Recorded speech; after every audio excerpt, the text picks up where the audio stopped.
Wow, wow, wow, wow, wow, wow. This is the moment we've been waiting for.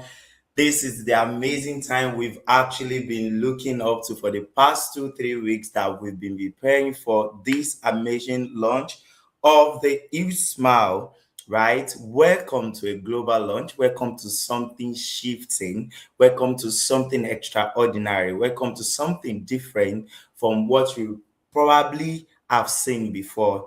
I'm so happy that each and every number of us is joining us right here on live stream today because it's such an amazing time to have great people on the show tonight. It's going to be a day you will never forget. It's going to be a moment you will never forget. Wherever you are joining me from, you're joining me from LinkedIn, you're joining me from YouTube, you're joining me from Facebook, you're joining me for any part of the world that you're joining me for. Please put your name in the comments. Tell me where you're joining me from. Tell me what you do. Let us know how we can showcase you to the world. Let us know how HugeSmile can actually take you to the next level. Let us know how we can take you to another realm that you really want to be in this season, in this time, because HugeSmile do not come here just to give you a motivational speaking, to give you something low or something you are used to before. This is a structure. This is a movement. This is a movement that is going to change a lot of things about your business. It's going to change the way you see your business. It's going to change the approach in which you take to change your business. We want to appreciate you for joining us. Thank you so much, Paul, for joining us from all the way from Hungary. Angelo, good to see you. Thank you so much for joining us, Ms. Christina. We are so glad. We're so happy to be here live and direct from this part of the world. It's going to be an amazing time with you and I. Before anything, I like to be appreciating all of our speakers. I want you to meet our speaker right now. We have Angelo from Angola. Good to see you in the house. We have very proud to present the powerful voices that is going to be here with us today. These are people that I've learned so much from, even indirectly and directly. I've learned so much more from them. Not because they are here to speak today, not because we just have them to come and speak with us, no, but because we know that they are change, they are voice, they are global voices that can actually bring changes. Is it Stanley that I'm going to talk about? Stanley has been a wonderful person.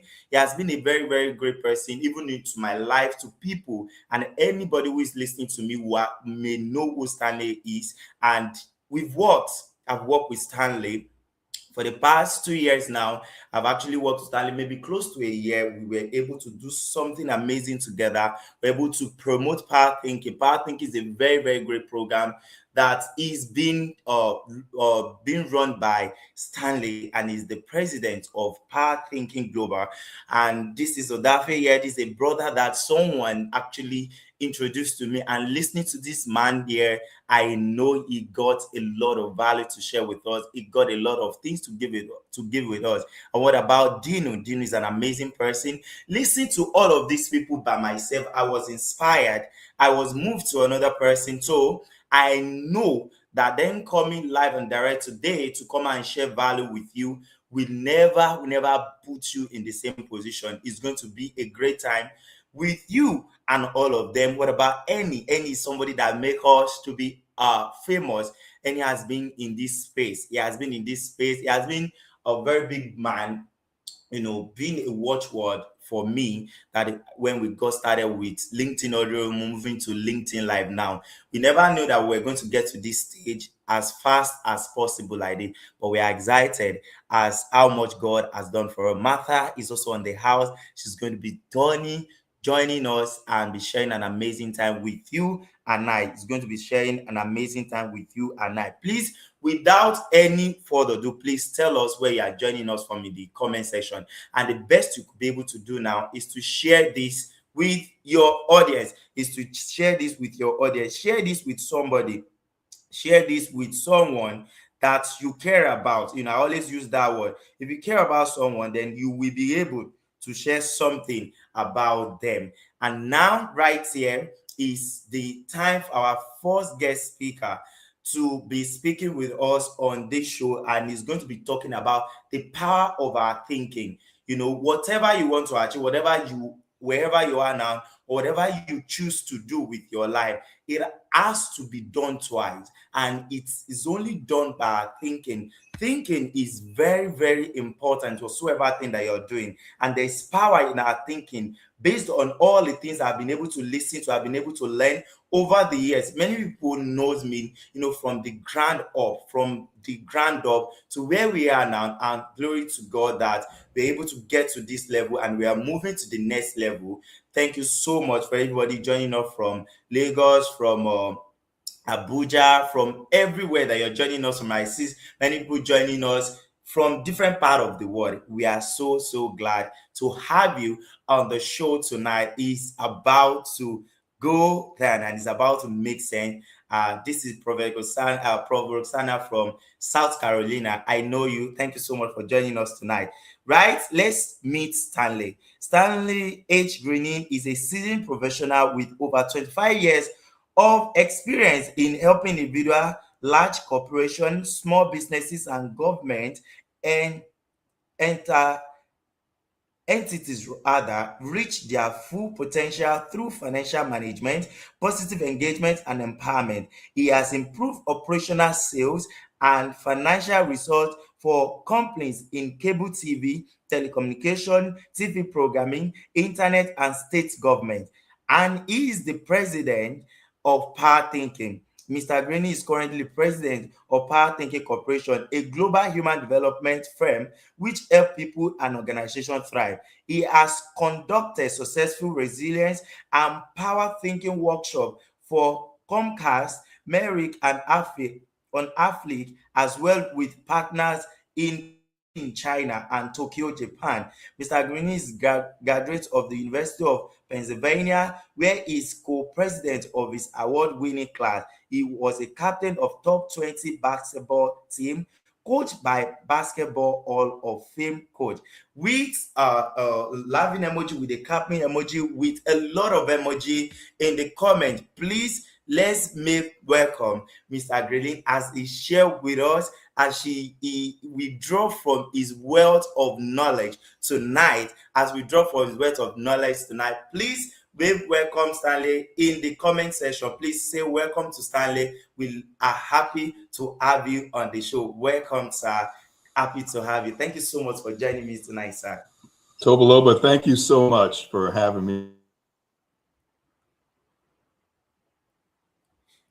There are so many people that certainly I'm sure you had on your list, but to be actually part of it and to be leading it off as the first speaker, I want to thank you for that, and I'm very honored. So much appreciated. And again, congratulations on the launch of HugeSmile.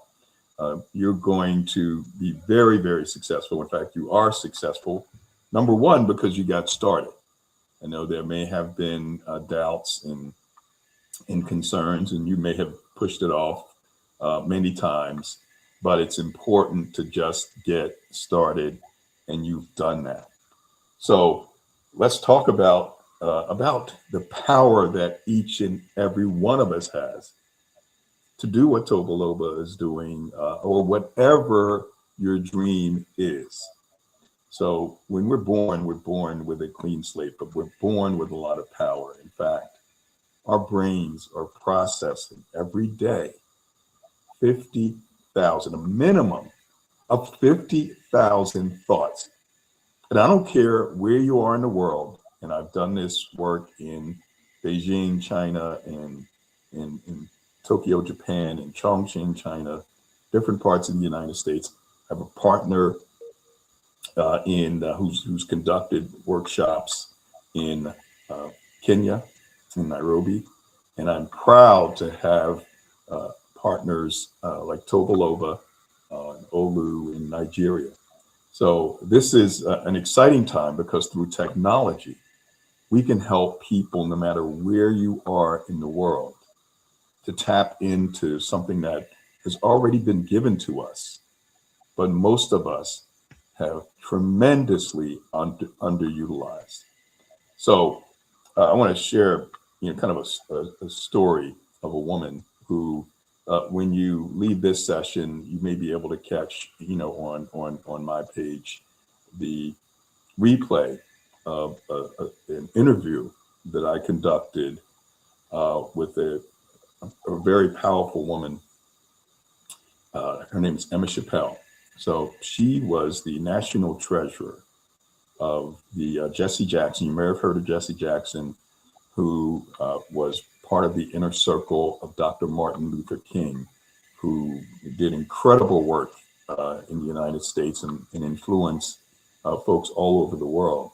And Jesse Jackson was a young man and actually was with him when he passed away. Well, Jesse Jackson just passed away, but not before, really tapping into his power to help other people realize their own power and to tap into their faith and to accomplish things that they didn't think that they could accomplish. Well, Emma Chappelle, the woman that I interviewed, actually it was replayed, and it'll be replayed after this session on my page. She was his national treasurer when he was running for president in 1984. And that was a major run. In fact, you've probably heard the name Barack Obama, but he paved the way for Barack Obama to be successful. And the woman I interviewed, Emma Chappelle, was his national treasurer. But what happened was, and in this interview, and I'm glad I replayed it because it brought things back to me as to why I do what I do with power thinking. In the interview, she shared how even when she was in banking, she was just a clerk, but she had a belief. She had this belief in herself that she can be president of the bank. And this was during the 60s when you didn't see many African Americans in banking at all, let alone someone who believes that they can be the president. But this is how powerful our thoughts are, which are driven by whatever we believe. So the question is, what do you believe? What do you believe that you can accomplish? You're only limited by what you believe, which then drives those 50,000 thoughts a day. Are they repetitive around struggling, around not making it? Or are they big dreams and that you can accomplish anything, that there are no limitations to what you can accomplish? And so when you put that in place like she did, she ultimately, what inspired her was being a national treasurer for a presidential campaign and raising $13 million just from small contributions. And then she said, well, if I can do this for a campaign, for a presidential campaign, why don't I start a bank? Why don't I start a bank as opposed to being a president of somebody else's bank? And she did that. And along the way, she had setbacks, just as we have setbacks. There was a stock market crash in 1987, where before that, there were a bunch of high-level people that had the financing to help her. And they said, we are going to help you start the bank. And so she was very excited because she had this vision, she had this goal. And think about things like HugeSmile and whatever initiatives you're trying where you're ready to get started and then something hits. And then your mind starts to tell you, well, I don't know if it can happen. Well, when the stock market crash happened, she was told, hey, we can't invest now. And so for the average person, they would quit. And this is what we help people not to do with power thinking. And she was thinking about it, believe me. I mean, because these automatic thoughts happen and over again, the repetitive thoughts, the negative thoughts, 70 to 80% of those 50,000 thoughts are negative. But then she pivoted, and this is what resilient people, and this is what we do with power thinking. We help people to tap into the power they have to become more resilient, to bounce back from any setback. And so what she said was, well, wait a minute. I knew of a person, her mentor, who actually was a person that was instrumental in bringing down apartheid in South Africa and freeing Nelson Mandela by getting America not to invest in South Africa during the apartheid period. And he was successful. But what he was also successful in doing was starting the first African-American owned shopping center in the United States. And what he did, which is what Emma Chappelle, who was in his congregation, he was a pastor of a church in Philadelphia where I was born and raised, Reverend Leon Sullivan, you can look him up. She thought back to how he was able to raise the money to start a shopping center. And it was a plan called the 1036 plan. That he would get people in the church to invest $10, just a small amount of money, $10 a week for 36 weeks. And then not only his church did it, but churches all over Philadelphia. And so he raised hundreds of thousands of dollars that way. And so she thought, because she still had that belief, remember how powerful the belief was, even though the stock market crashed and these people that were very wealthy, changed their minds about investing, she pivoted. And she said, you know what? I still believe that we can start this bank, and we're going to do it with $10 each from people. We would do $10 in lots of 50. So they would have to invest a minimum of $500. And I was one of their investors. This was way back in the early 90s. And so she was able to do that, and she raised the money. The banking commission that approves banks and regulates banks in the state of Pennsylvania in the USA said, you need $3 million. And so she raised that money from the community, $10 at a time. So she overcame that first, adversity. Now she raised the $3 million. She drove 2.5 hours to the capital of Pennsylvania and said to the commission, give me my charter to start my bank. I have the $3 million. And it was hard work. It was a couple of years. And I was involved with it. I used to do a radio show, and we would educate people. I wrote a newspaper column. We would educate people about the bank. And everyone was so excited. And when she got there, they changed the rules. These are the kinds of things that happen to us in life. But we can't get discouraged. Remember, she still had this belief. And in the interview that I did with her that you can hear on my page, she talked about even seeing the bank in her mind. The belief was so strong that she could see it in her mind. So nothing was going to stop her. So she gets there and they say, oh yeah, we see that you raised $3 million, but you're going to need $5 million.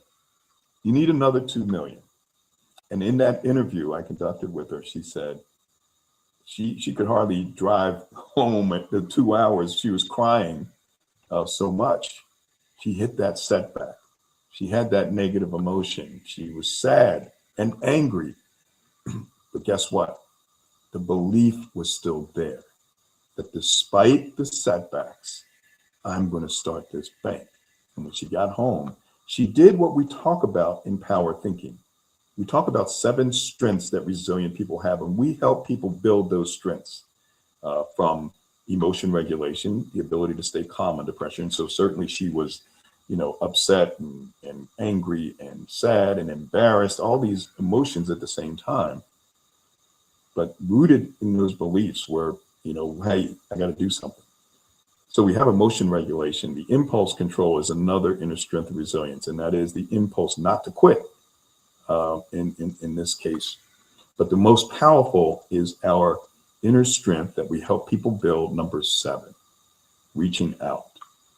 So after she cried, all the way back to Philadelphia, 2 hours driving and really upset, she reached out. She didn't quit and say, it's not going to happen. And this is what we teach people to do, that reaching out is a strength. It is not a weakness. So she called me and she called others and told us what happened. And she took action. So reaching out is connecting with other people like you're doing here with Tobaloba and the other speakers, and taking action when faced with setbacks and challenges, and not giving up, staying isolated, and just crawling up in a ball and doing nothing. So that was the second setback. She went out and we all got together and we raised not only another 2 million, but another million on top of that. It was 6 million that she raised, and she got her charter to start the bank. And the picture you'll see with her hand up in the air, along with Jesse Jackson, who was at the grand opening, was back in 1992. I was there, my wife and I were there for that grand opening, and it was a joyous time. She started that bank and led it for 10 years, and it is still in existence. It's called the United Bank of Philadelphia. So, folks, the only thing in life that's constant is change. Things are always changing. Right now, there's a lot of talk about AI. How can we embrace it? When we're having those setbacks, we don't have money. We may have had a business venture that fell through, or an idea that didn't work. Like Emma Chappelle, by the way, her own husband, and she says this in the interview, didn't believe that she can do it. She said, look, African-American people don't come together to support anything. What makes you think that you can do it? A person that called me on my radio show, when I had her on the radio show, I'll never forget, and I mentioned it in the interview. So he said, what makes you think? We're in a recession now. It's 1991. What makes you think during this recession in the United States that you can start a Black-owned bank? And she said, I believe that it can be done. And she did it. So when you're part of what we do, as Tobalova has shared with you, and he's been part of Power Thinking, every week we're focusing on a different skill or strength. We have an app now, the Power Thinking Power Thinking Corp mobile app, where we've actually just cut our prices in half, and we've given people an opportunity to try it out at no cost, where you can get push notifications on a daily basis and a few times throughout the course of the day, where you can actually learn to be more resilient. The evidence-based, science-based skill that came out of the University of Pennsylvania's Positive Psychology Center that'll help you so that when things get tough, you don't quit. You're rooted in your faith and your beliefs, and through people like Tobaloba and the other speakers, like Annie, who is part of our group at Power Thinking, you will overcome anything. So I thank you very much for this opportunity, Tobaloba. Again, I'm honored to be part of this successful launch, and we'll turn it back to you. Thank you so very much. I really, really appreciate you just showing up. You being able to work with someone, and this will make me to really, really talk about what you made mention of reaching out. I remember many times I reach out, can I do this? Can I do that? And this is one story. There was a lady who I got through you when I was working with you, who reached out to work with me, and then she was like, I reached out to you that, or this lady reached out to me. She was like, you were like, how did you get me in the first place? You can get this person the way you get me in the first place. Do you understand? Like, you could be able to get me. And I got this woman, and I can tell you, this was the first person that paid me maybe close to a million naira for the first time, a million naira for the first time. Do you get? That's the power of you reaching out. Many of us here, we are on LinkedIn. We are so many of the place, and I have learned a whole lot of things. Even when I was getting started with the preparation of this launch, I got to realize that people that we see their picture, we see their content, they are deeper than what we think they are.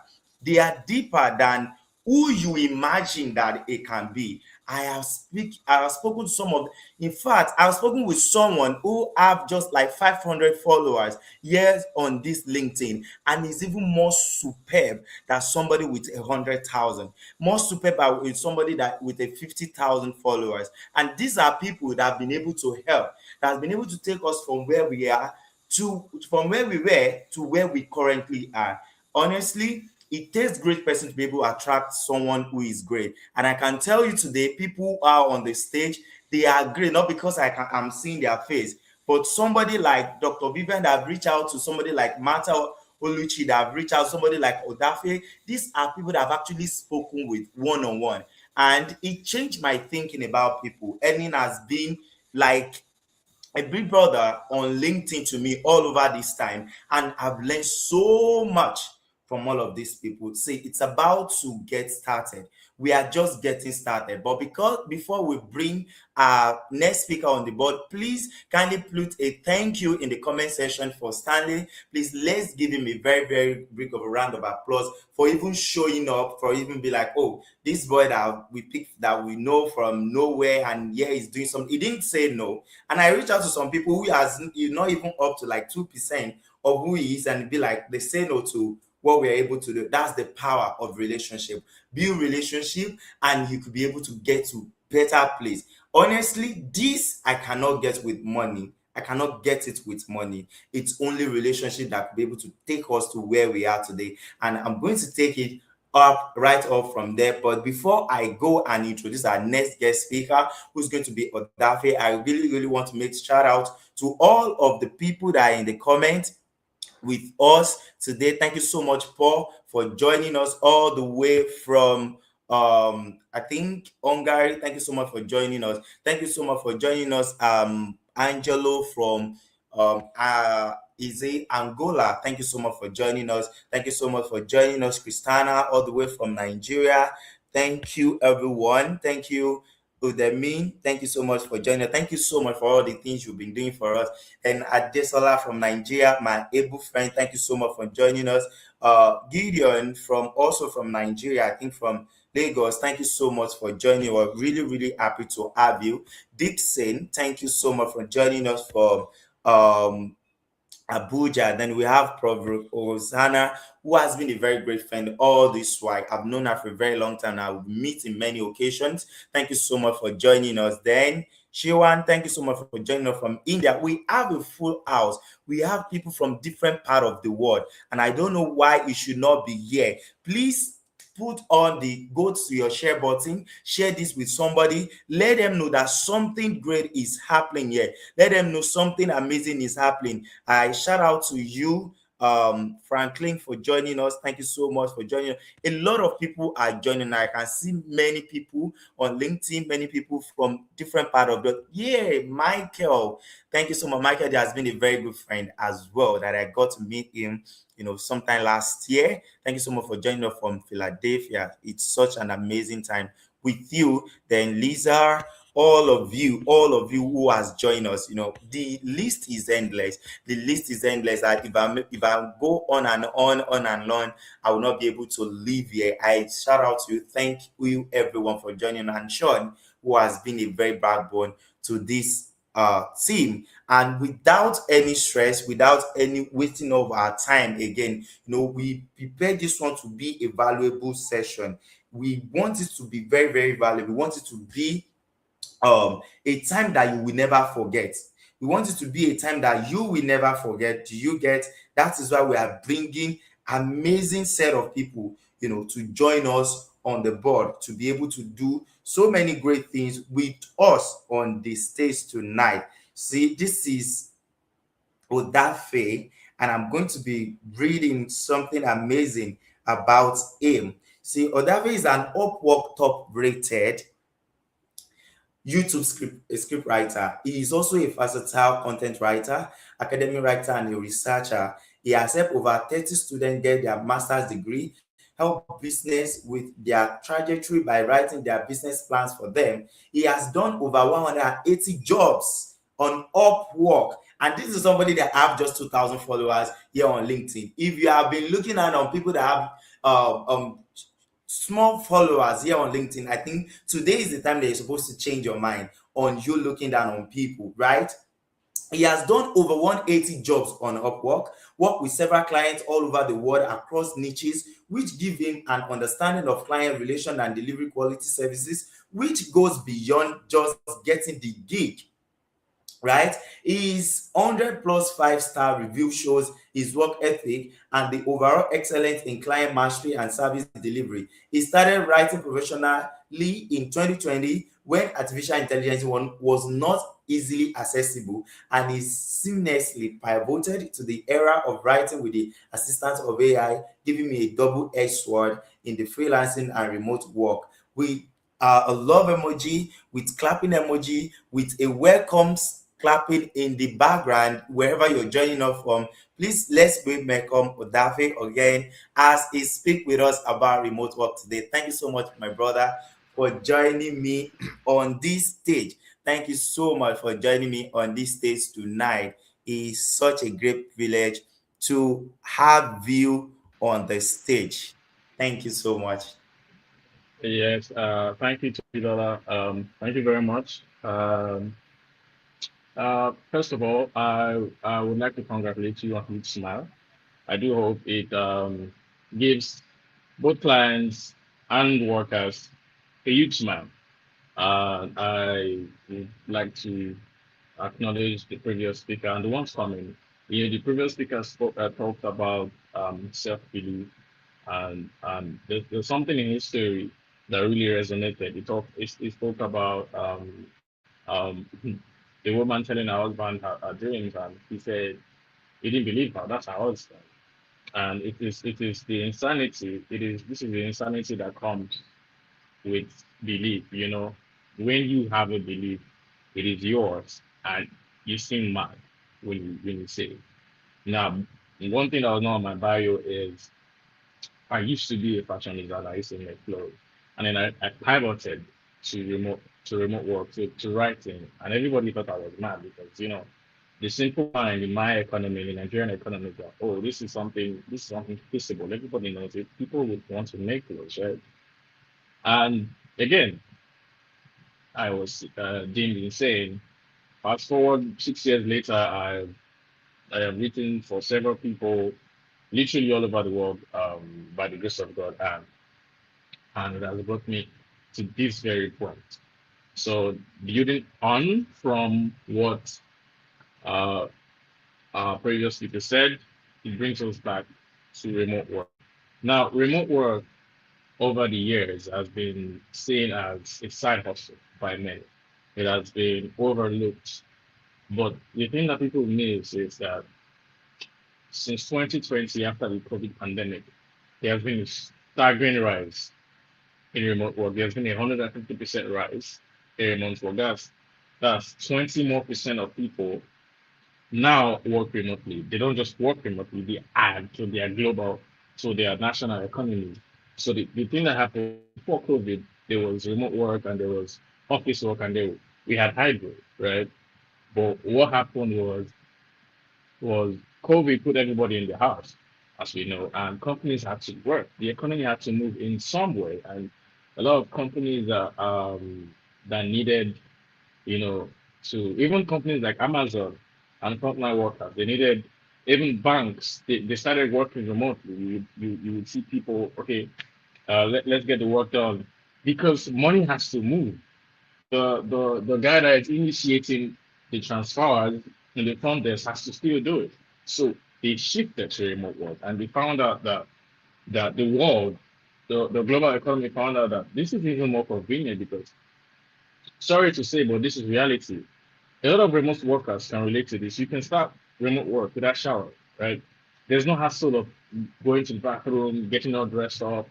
You just wake up, put something in your body to get it going, and you start working.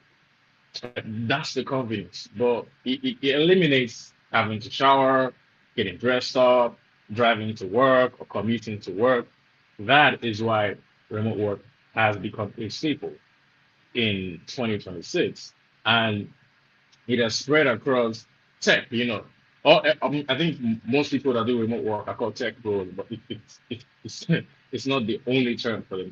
There's people doing remote work in creative media. I have helped people in the creative industry craft business ideas and plans. That is me working remotely in the creative industry. And there's professional service sectors. There's even apps that you can talk to doctors with now.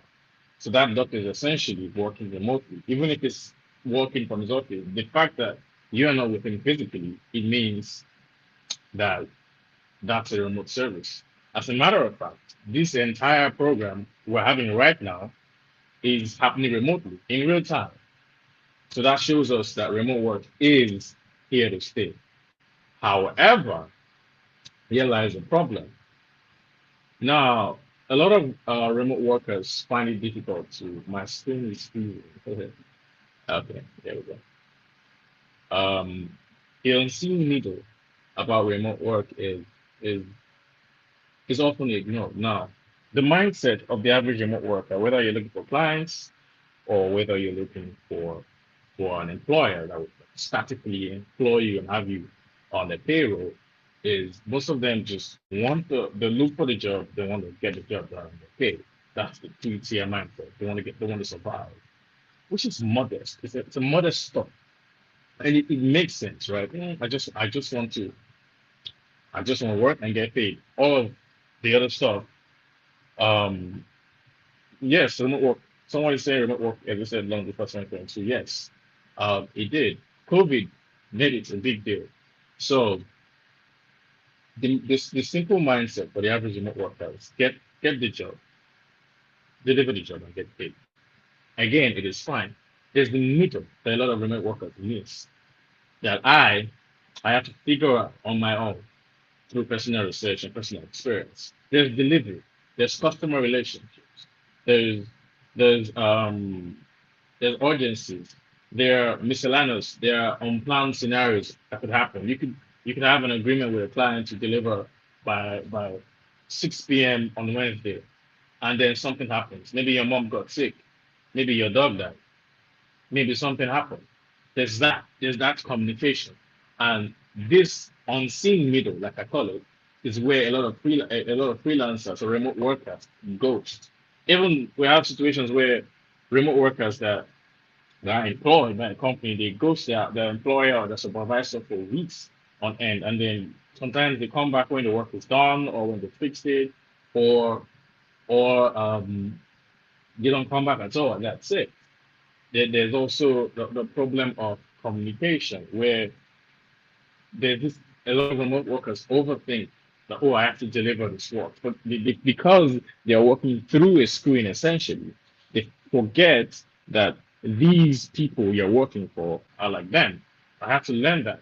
I had that problem, so I felt like I felt I was working for my phone, and my phone then would pay me. I don't know if this makes sense, but it's kind of a crazy thought that most remote workers would have, right? That most remote workers will have, like, oh, because they say that. So then they ghost when they know that, okay, they can't finish this work on time, and then they ghost, they don't communicate. So many things go wrong. That is the middle. That is beyond. See, you've gotten the gig now. Probably you got paid up front, or you're gonna be paid after, depends on your agreement. However, whatever it is, there's a lot of things that goes on in between getting the job and delivering the job. And these, yes, these affect how your clients or potential employer reacts to you. Because if you are messy in the middle, you might have clients that would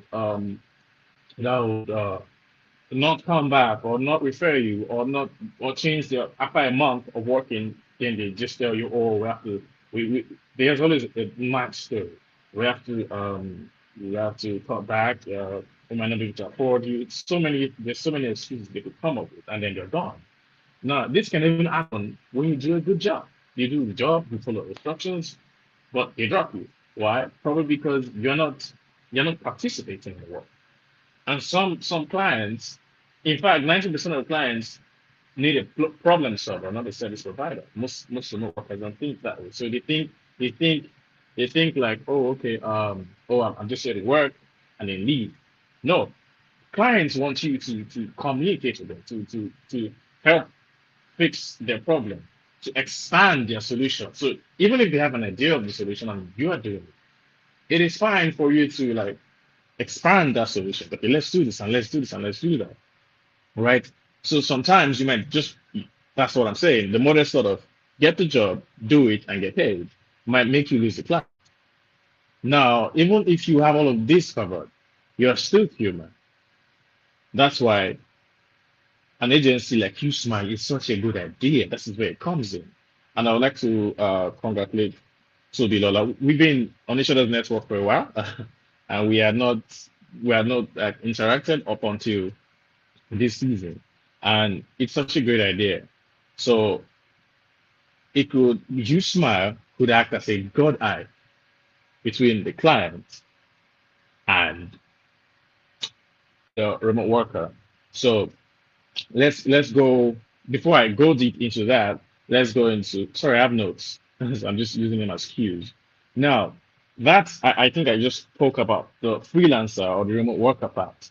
You know, they're stuck in that getting the job, delivering the job, and getting paid, and then they miss the middle. There's also the problem of the client. Now, thankfully, I've been able to grow my brand to where I now have people that work with and for me. So I have a team of remote workers I manage. And I know the first problem of a client or an employee is trust, reliability. Would I be able to sleep well having given this job out? Now you are paying this person. That doesn't guarantee you that they're gonna do it. It doesn't even matter if you pay them $1,000 for a small task. They might still flop, and you cannot tell, right? All you have is their word. You cannot physically hold them. It is remote work. You don't know where they live. You don't know their office. Sometimes you don't even know their name. It depends on the medium and the kind of task you're trying to do. You don't know what they look like, right? So because most clients in the clients and remote workers in this ecosystem care about two things. The worker cares about getting paid. The client cares about getting that problem solved. So the other things are usually details, except it's like an employment role. So there's this problem. So even you have the issue of communication, you see, affect both parties. When you as a remote worker start ghosting, I mean I've been ghosted before and I couldn't sleep because I didn't know what was going on. I've been ghosted. Thankfully, I don't employ people to work on stuff I cannot do myself. So when I had the issue, I started doing the work myself, and then she came back and started explaining. I was like, "Don't worry, I've got it covered." But that cost me one night of sleep, and which ended up making me unproductive for the rest of the week or halfway productive. So that is the problem from the freelancer side.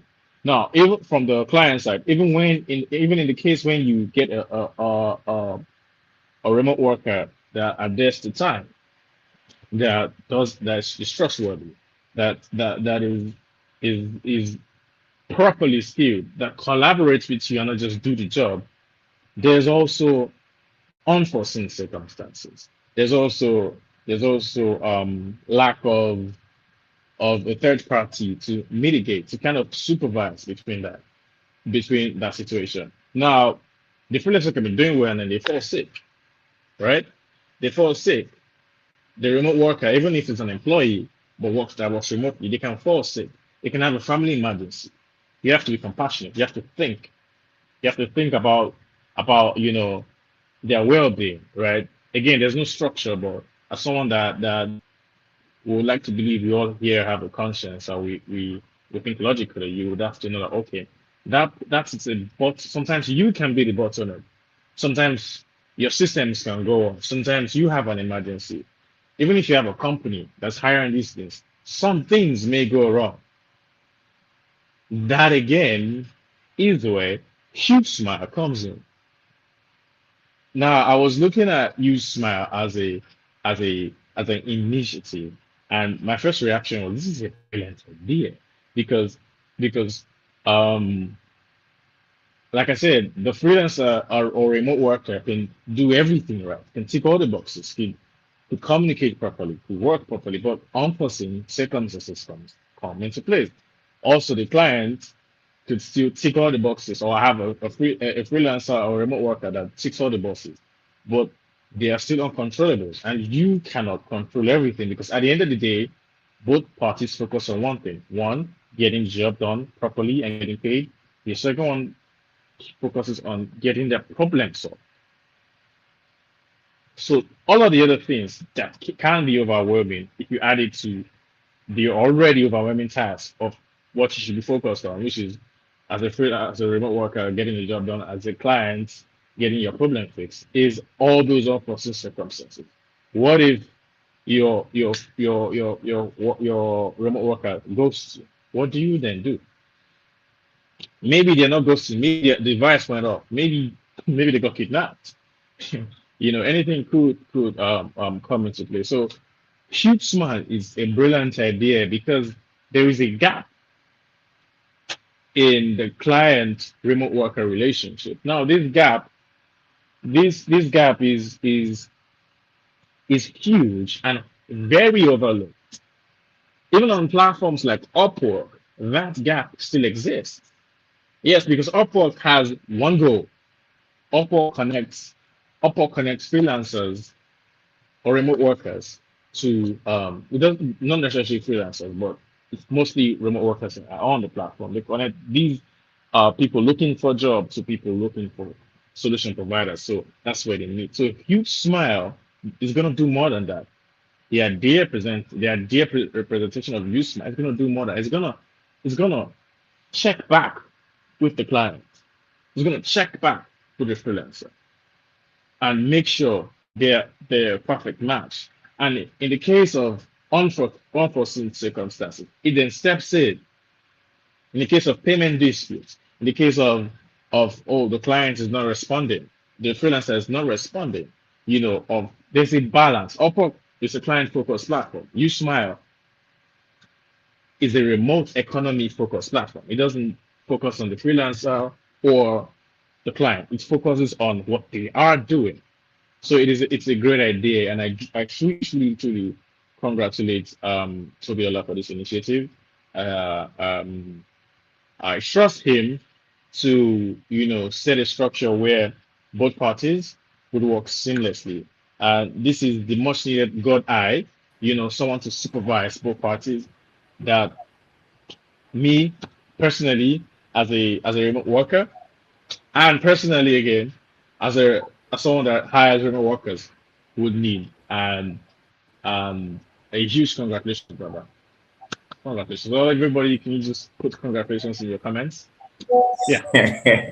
Thank you, thank you, thank you, thank you so, so very much. You see, I have two stories to share. When you were making mention of, most of these remote workers, they just come here and they are with this survivor mentality. Do you get it? Let me just get a job and submit. And let me shake a table for the LinkedIn people. I see some people on LinkedIn, once they make 1 million naira, they just come up there and they just share. And sometimes I feel like, okay, does it mean that we've not made this kind of money? Why is it important I made mention of what I made mention the other time when Stanley was speaking is that these are people that we got started with. I give more than I promise clients. See, there's someone coming who I'm currently working with. This someone I will call. I noticed that she has paid her close to 5 million naira. She has given me close to 5 million naira. Then I called her a couple of weeks back. That man, all of this thing that you're doing, typical people will never call you into order. I will just continue to collect your money. I'll just continue to spend your money. But if this thing is not taken care of, your money is just going to be a waste. Your money is going to be a waste regardless. That is how it's going to be. So I told her you have to put a system and structure in place. This thing has to be done properly. If you do not do this thing properly, if you do not focus on this that you need to focus on, there is nothing you could be able to do. There was a particular person I work with that is what's her name? Dietrich in Philadelphia, that is United States. And she was so impressed with the work done for her, she even has to send some devices down from the United States to me, directly. I have a lot of success story that I can basically talk about this, but I will just come from where Odafe has basically speak. When you sound so desperate, where you make us to feel like it's our money you've come for, there is nothing we could be able to, there's no how you can be trusted. You can never be trusted that much. when you make me so desperate, a lot of desperate people, when you see them, they just, in fact, it's not necessarily mean that they cannot help. It does not necessarily mean that they don't have the solution to the problem, The, but the because they mindset are is wrong desperate, at the time. you may need to feel like, oh, are you here for the money or you're here for the solution? Right? There was a particular lady, Dr. Amaka, let me just mention her name. Many people who is listening to me who will know who Dr. Amaka is. You see, I reached out to Dr. Amaka a couple of times, I think sometime last year, around February last year. That's when I was mastering the email copywriting aspect of my copywriting. That's when I was putting it together. Then I reached out to her that, okay, let me set up a sequence for you. Let's work with constant contact. And I worked with constant contact that time with her. But just like what you said, like unforeseen circumstances, I got into trouble. I just be like, thank God I didn't charge her. To be honest, I didn't charge this lady that, okay, just subscribe to constant contact. I'm just thinking that if I had charged her and what went wrong, it would have been like it's because I'm unable to deliver. Do you get? It is not always about the money, guys. It is not always about the money you are giving to us, business owner listening to me. It's not about the money you are giving to remote workers. You need to understand that people behind this thing, they are humans. And you must approach it from that perspective. You must approach it from that angle. Or less, just like the lady that is going to come, Lady Lola, she's in Texas, who is going to come later on. I do tell her that I'll continue to collect your money, but I care more about the money you're giving to me. To be honest with you, whether you give me your money to work with you or you did not give me your money, I will get to where I need to get to. I will do what I have to do. Because when it was very, very low, when there was nothing to show for this, right? I didn't do what I'm not supposed to do. Not like when we can at least control, couple of money now. When we could be able to control money, when we could be able to say like, this is what we've done, this is what we've achieved for XYZ, this is the thing we could be able to do. So I want to talk to you, remote workers. I want to tell you, remote workers, that you should understand that it is not about the money all the time. It is not about the money you're giving out. It's not about the money they are giving to you. That sometimes the money you are paying as a business owner that not even solve the problem that you are thinking that they will be able to solve for you. So you must understand that as much as you're working with remote workers, understand that life happens. And that's the gap that the Eastman has come to fix. I didn't come here with motivation or anything. I come because I have evidence. I have people that work with. My very first client came from Paris. That's Angela Finch. Any know who Angela Finch is? This is the person that I work with when audio room was still audio room. In fact, some of you here are not on LinkedIn. You are not so active like that on LinkedIn as at that time. So it's not like some of us we just got started on LinkedIn. I have made monies on LinkedIn. I've made millions here on LinkedIn. And I have people that can be like, okay, they can testify to that. They can testify to that. So when you are approaching people, when you are approach them with value. Approach them with the fact that you have solution you are bringing to the table. And honestly, that you have an idea doesn't mean you should be able to figure everything out by yourself. There's a lady, Tayo, I love to mention him. She's currently in Manchester, London. We just spoke like 2 days ago. I was like, you can't pay me for my service, but I could be able to offer you this. I can't collect £50, I can't collect £100 for this social amount of this thing, but this is what I can offer you for free. You don't have to be desperate, but I know what I can do. Once you show us that this is what you're capable of doing, they are ready to pay. Somebody like Angela Vince are people that wake me up in the night and be like, oh, Tobiloba, we just made a sales. I'm talking about high ticket offer, €1,500, €2,000, €5,000, €10,000. So it's not about all the money all the time. And I really, really want to appreciate you, Odafe, for actually coming from this angle, for coming from this perspective, for bringing this to light. You see, Thank you, we sir. are launching and we are not going, but we have come to stay. to change different things in the marketplace, to change different things when it has to do with remote work, to change a whole lot of things for you as a business owner. So if you need people you want to trust with your money, definitely we are not looking for people who are looking for cheap labors who doesn't believe in what they do. I do tell my client, if you don't believe in what you are doing, if you believe in what you are doing, definitely you'll be able to pay for what you are bringing to the table. But if you do not believe in it, you will not be able to pay. So you must understand that if you believe in what you do, you must be able to give. You must be able to provide the whatever things that is needed to be able to carry out the task you've given to one remote worker or the other to work with you. So you must understand that life is beyond your 1,000 US dollars. Life is beyond the 500 US dollars you've given. It's beyond the 1,500 US dollars. There is more to that. There is more to what a remote worker could be able to offer you beyond that. But until you are able to approach this from a humanity standpoint, you must be able to approach that. Thank you so very much for joining us with that. If I continue to speak and speak and speak, there's so many things to give, but we have a lot of speakers that is already on the standby to be able to share with us. And when I say speaker, I'm not talking about people that are looking for penning up, and these are people that have results. These are people that have been able to do a lot of things for the world. These are people that I have the solution, to problems. Somebody like Annie, he said, "We make you feel." Annie made me known to so many people. A lot of people got to know me through Annie. So it's not about the mouth. It's not about the noise. So you may need to reduce the noise to some extent and let us know how you can help. Let us know how you can help. My book, my ebook, the client flow system, has so far so good. It has been gotten by 20 people, and most of them, I think, like 15 got it from the United States.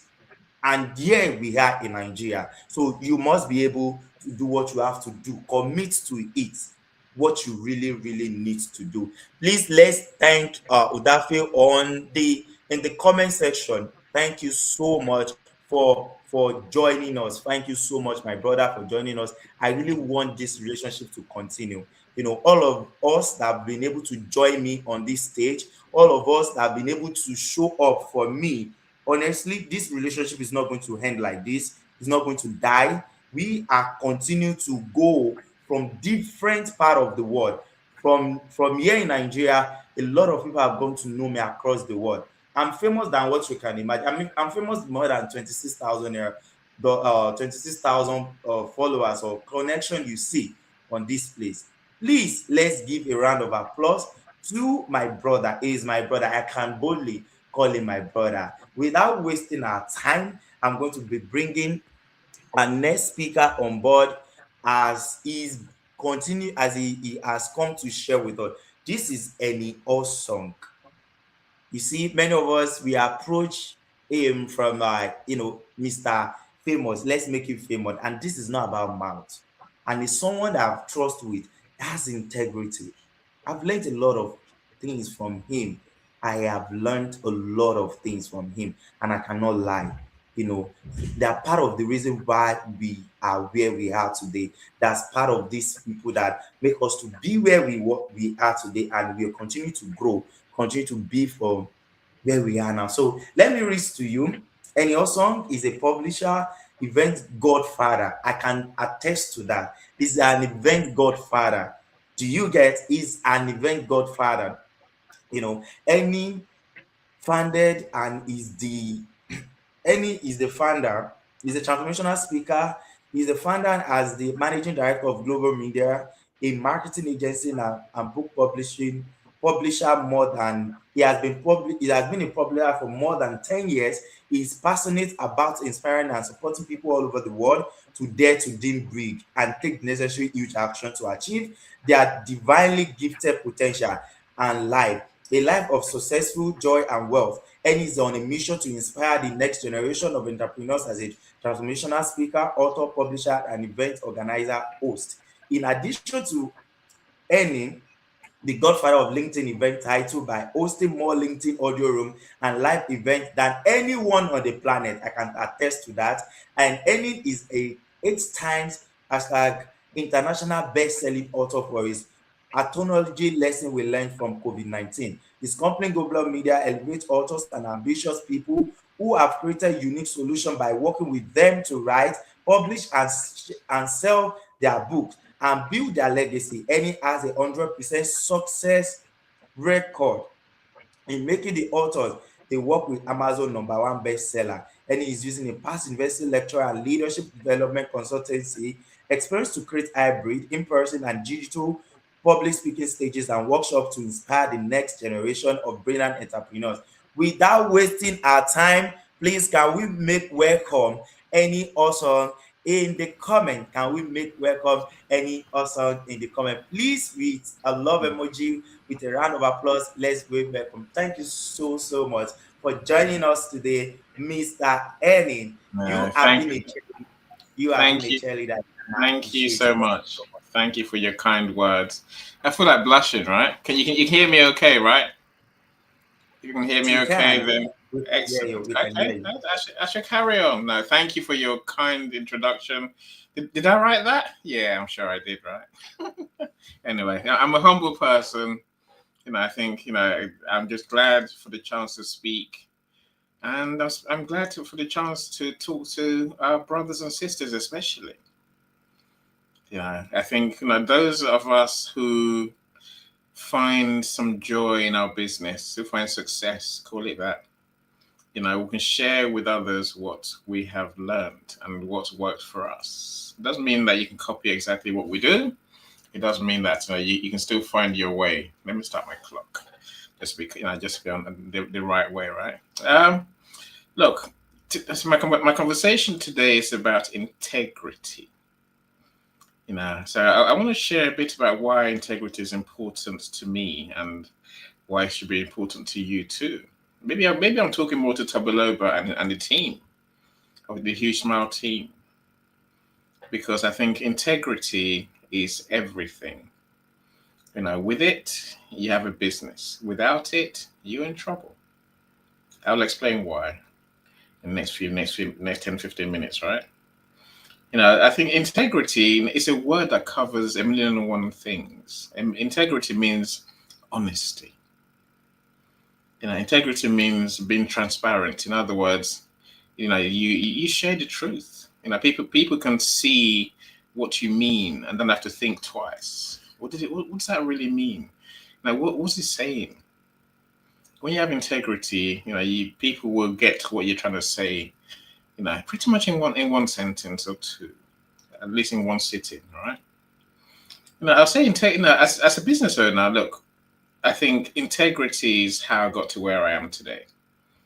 All the things that Belobo talked about, being that guy or that lady who does what you say you do, who is that person who has kindness in the soul, who helps others, who cares for others. I think that's all part of integrity, right? I'd say if no one can run a business that is heartless, that is soulless. People try, don't get me wrong, and many of them just go bankrupt very quickly. So integrity is more than being honest. It's more than doing the right thing. Integrity is also about having the right values and believing the right things, and believing the things that help people. Rather than thinking me, you think we, because a business is normally a collection of people. We have to get all these different parts of integrity into our way of being. I say those words deliberately. We don't do honesty. We are honest or we're not. We don't do integrity. Either we have integrity and live by it, or we'll suffer the consequences. Integrity is the biggest tool you're going to have in your business. All the things that we talk about on mindset, essentially, it all comes back to being that person who does the right things, thinks the right things, believes the right things, and I'm going to make the right things happen. That's integrity for you, right? Now, let me try and break it down, my friends. 'Cause I think it's important to really understand where those who lack integrity, lack honesty, lack fairness, where they go. So I want to talk about now three main parts of integrity. So the first thing I want to talk about is integrity with our customers. Your customers need you to be honest. That means so many things to customers, right?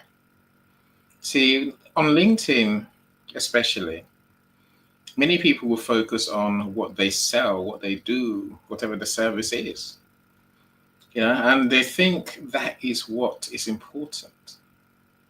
Let me tell you, so I've been on LinkedIn for a good few years now. And for the last 10 years, it's been how I make my money. And the first thing I learned is that the customers that you're going to work with, they want you, of course, to deliver your primary service. Whatever you say you do, they want you to actually do what you say you would do.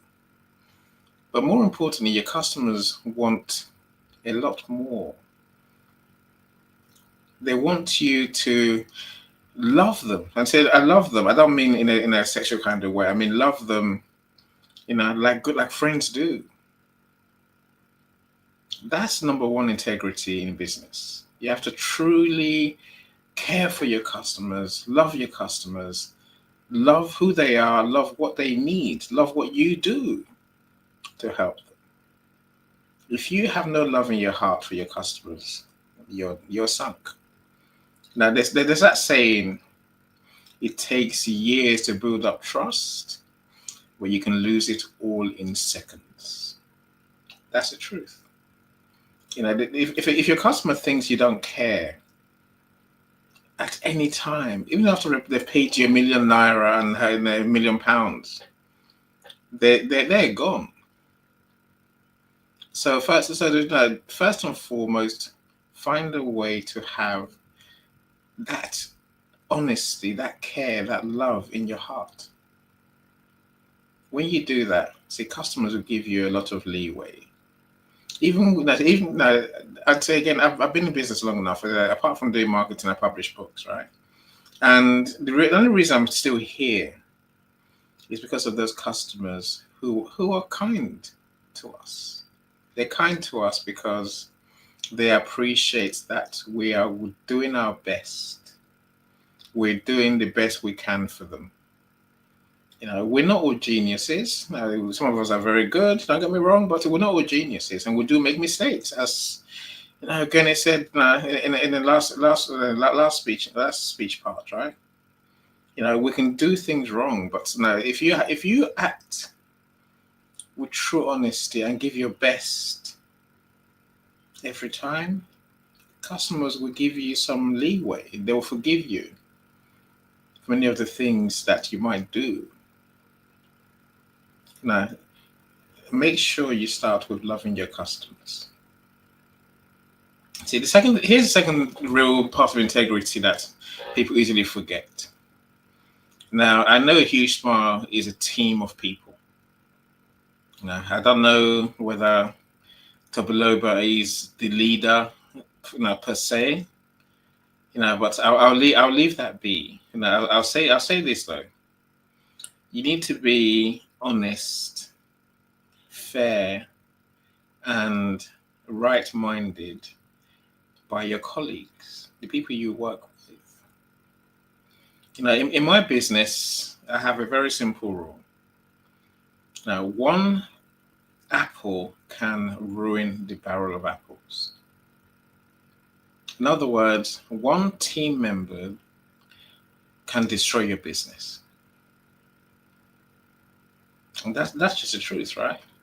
So I've had many staff. I think even the last team of people that I worked with, I had to let them go because they could not work as a team. They could not decide who was responsible for what. So everyone had a job to do, and most of the time they actually did the job very well. But there were some jobs that required teamwork, that required collaboration, again, something I mentioned earlier. And they just could not find it within themselves to come together and get it done. So I fired everyone, like I do very often. Like if there's one rotten apple in my barrel, I know that if I keep that same team, that same person in my team, they'll destroy my business. This is to say to you, be the person who brings more to your team than even you expect. Teamwork requires us to be honest. Teamwork requires us to be present every day, to show up and give our best. Teamwork requires us to take responsibility. Yes, of course, I know what my job is. You know what your job is too. But there's something that needs to be done. What do you do? This has always been a conundrum in life, right? As far as I'm concerned. So is it that everyone must contribute the same amount? Or is it that we must do what it takes to make our team work? This comes down to how who you are, your integrity, really. Your team, they rely on you to be honest, dependable. So do as you say you will do, but also be a good team player. At the same time, be an expert, the expert you are. Do what you do, of course, do what you do very well. But we must work together as a team. If something needs doing, let's just get on and do it, right? Let's just do it. Let's do it. Let's not be waffling about it's not my job. Let's not be finding a way to blame others for not doing something or for doing something differently.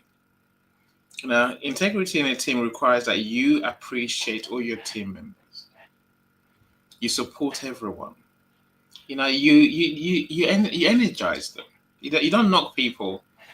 You don't talk behind their back. You don't belittle anyone. You truly believe in the power of your team, and you play your role and more. Without that level of integrity and honesty in your team, you're almost sunk. That's the sad reality of integrity in a team.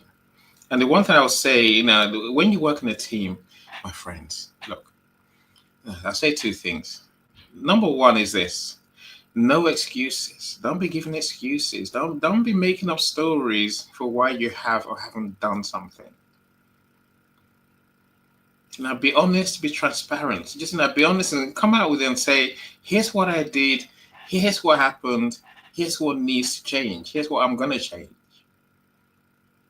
The second thing I will say when it comes to working in a team is don't present up. I say that again. Do not present up. What does that mean, Annie? What do you mean? Right. Here's the problem we have in business. So in business, the juniors feel the need to tell stories to those in power, those in management. That's why I said earlier, I don't know if Tabaloba is the leader, if it's just if he's the one bringing everything together, right? But in your team, my friends, don't be going to the boss and telling stories. Because you've seen it done so many times. People go to they go do presentations to the management team. They everything's glorious, everything's great, everything's marvelous. They're hiding the truth. We know that. They know that too, right? Don't present up. Just tell the truth.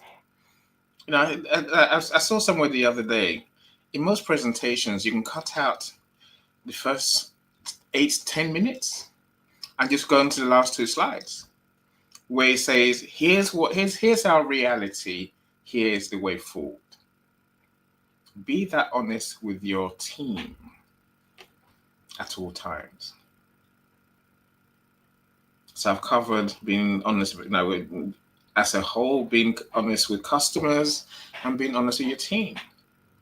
You see, the biggest integrity point, the biggest person we have to be honest with is ourselves. We must be honest with ourselves. People wonder why I do what I do the way I do. The simple reason is that I know what I have to do. I'm responsible for my own business, and I have to do what I have to do, right? I can't lie to myself. I can't go and turn the telly on, lay on the sofa and say, oh, I don't know why that didn't get done. I don't know how that happened. I know how it happened. It was me. So be honest with yourselves, and you find that you have maybe the first few steps on any journey. Being honest with ourselves means we have what Sir Stanley Green talked about. Belief, belief, belief. We believe in this business. We believe in this company. We believe in our solutions.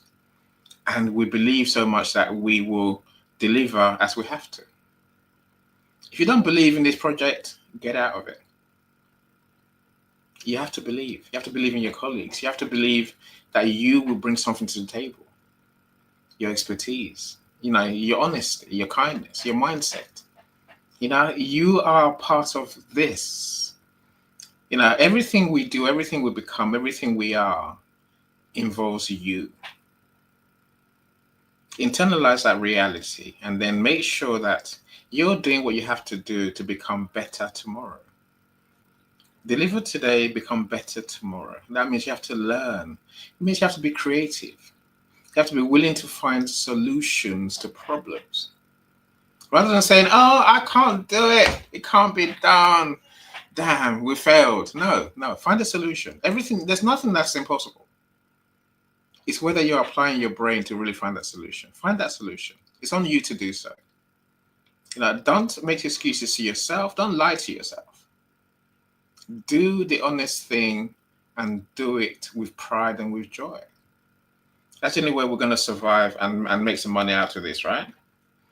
And look, above all, when it comes to looking at yourself, tackle your fears, my friend. We'll have to. It's easy to think small. Don't think small. This HugeSmile can go huge, can go big, can be a global business, right? Only if you as a team and as an individual believes you can.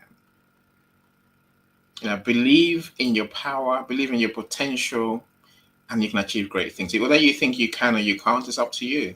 You're right. If you don't believe, you go nowhere. If you truly believe, you're going somewhere. You can achieve greatness. You can serve more people and do amazing things.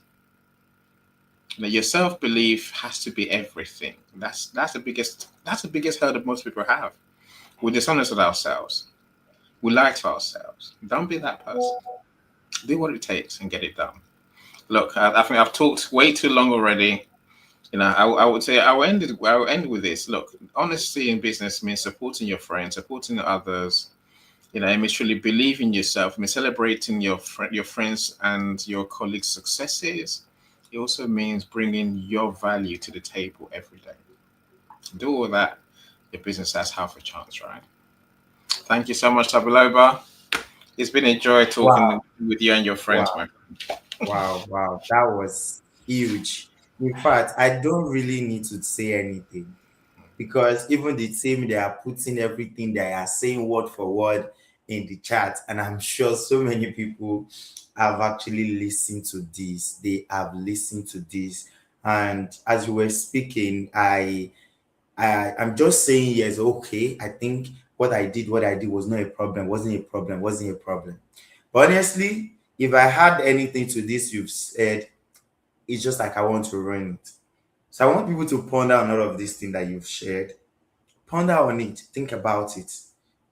And the team who are in the page, maybe you realize now you can know why I behave how I behave sometimes, how I do one times when I tell you, we need to get this done. I wish God is here. God has been working with me for a longer period of time. And he knows that when we have to do work, we must get it done. No excuse, get it done. But without that, let me just, pause it right there. I really want to appreciate you for joining us. Thank you so much for believing in this vision. Thank you for, you know, for believing in me, for saying that dare to dream, dare to dream. And I tell you that those words, this is part of the evidence. This is part of the evidence. Dare to dream big. This is where we are today. And I can tell you that we are just starting. We are just starting because HugeSmile is coming here every Saturday from next week in where we call System and Structure Saturday. This is where we'll be able to explain more, and make sure that you follow our company page. I've been able to tag our company page. Follow our company page. We have a lot of things to share with you. And please, to all those that have one business or the other, if you stay to the end, we've actually prepared a huge package for you, something that can actually take you to the next level. It's going to be absolutely free. We are not even selling. This is not a sales call. This is not anything, but stay true, then you'll be able to get access to what we have to have you. Without any other wasting of our time, I have another amazing lady in the house. Just hear my voice before she come to the stage. You see, there are so many people I have met, and I used to have this belief that, oh, some people are like this. I used to really, really judge people, by how system it is, how a particular system is. Basically, let me say how they structure the system of LinkedIn. Oh, this is how these people does things. This is what they are doing, and I tend to judge people based on that. But honestly, when I got to meet with Martha, when I spoke to this lady, I know that we are blessed in my dear country, Nigeria. We are blessed with so many people. We are blessed with amazing people, on this space. And Martha is one of those great people that I think we are blessed with. We are blessed with Martha, and today she's going to be part of us. She's going to be sharing amazing things with us about herself. Please, without wasting of our time, because of our time, I like Martha to actually take the stage and share with us what we need to know about the power of AI. What do we need to understand about the power of AI? Please drop in the comment section. Say thank you for joining us, Mr. Eni, and thank you for being part of us, Martha. Please let's welcome Martha as she speaks with us on the power of AI. Thank you so much, Martha. Thank you so much for joining us. Welcome. How are you doing today, please? Hi everyone. Thank you so much for having me on stage. Thank you. I kind of really appreciate this. And yeah, I'm so sorry that I cannot switch on my camera. I went out for for an event today that lasted from 10 a.m. to like 4 p.m. and I got home so tired. You don't want to see my tired face, trust me.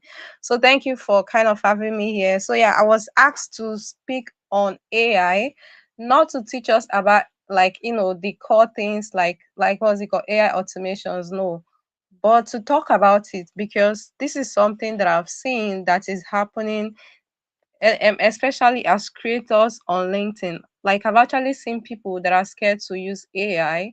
That's because they feel that AI is there to cause more harm than good, which I totally understand. So yeah, I'm going to take my time within these few minutes to kind of break it down for us so that we get to what's it called, understand better. Now, just for a start, AI is just a tool, just like every other tech tools that's that are in existence. Take for instance, when GSM phone came into Africa, came into this country, in particular, most of our parents were so scared to use the phones that we all use today. But guess what this phone is now doing for all of us? It has created opportunities for us. Also, I think it was around 2 years ago when um 5G came out. I was also scared of that, to move from 4G to 5G. But guess what? Everybody, almost everyone now is using 5G.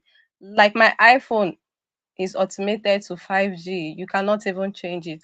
And that's what technology does. Now, don't get me wrong, AI has, its bad influence, just as it has its good influence. Just as these phones we use today has, the good part and also the bad part. What matters is what you decide to do with these AI tools, and that is what I'm going to be focusing on right now.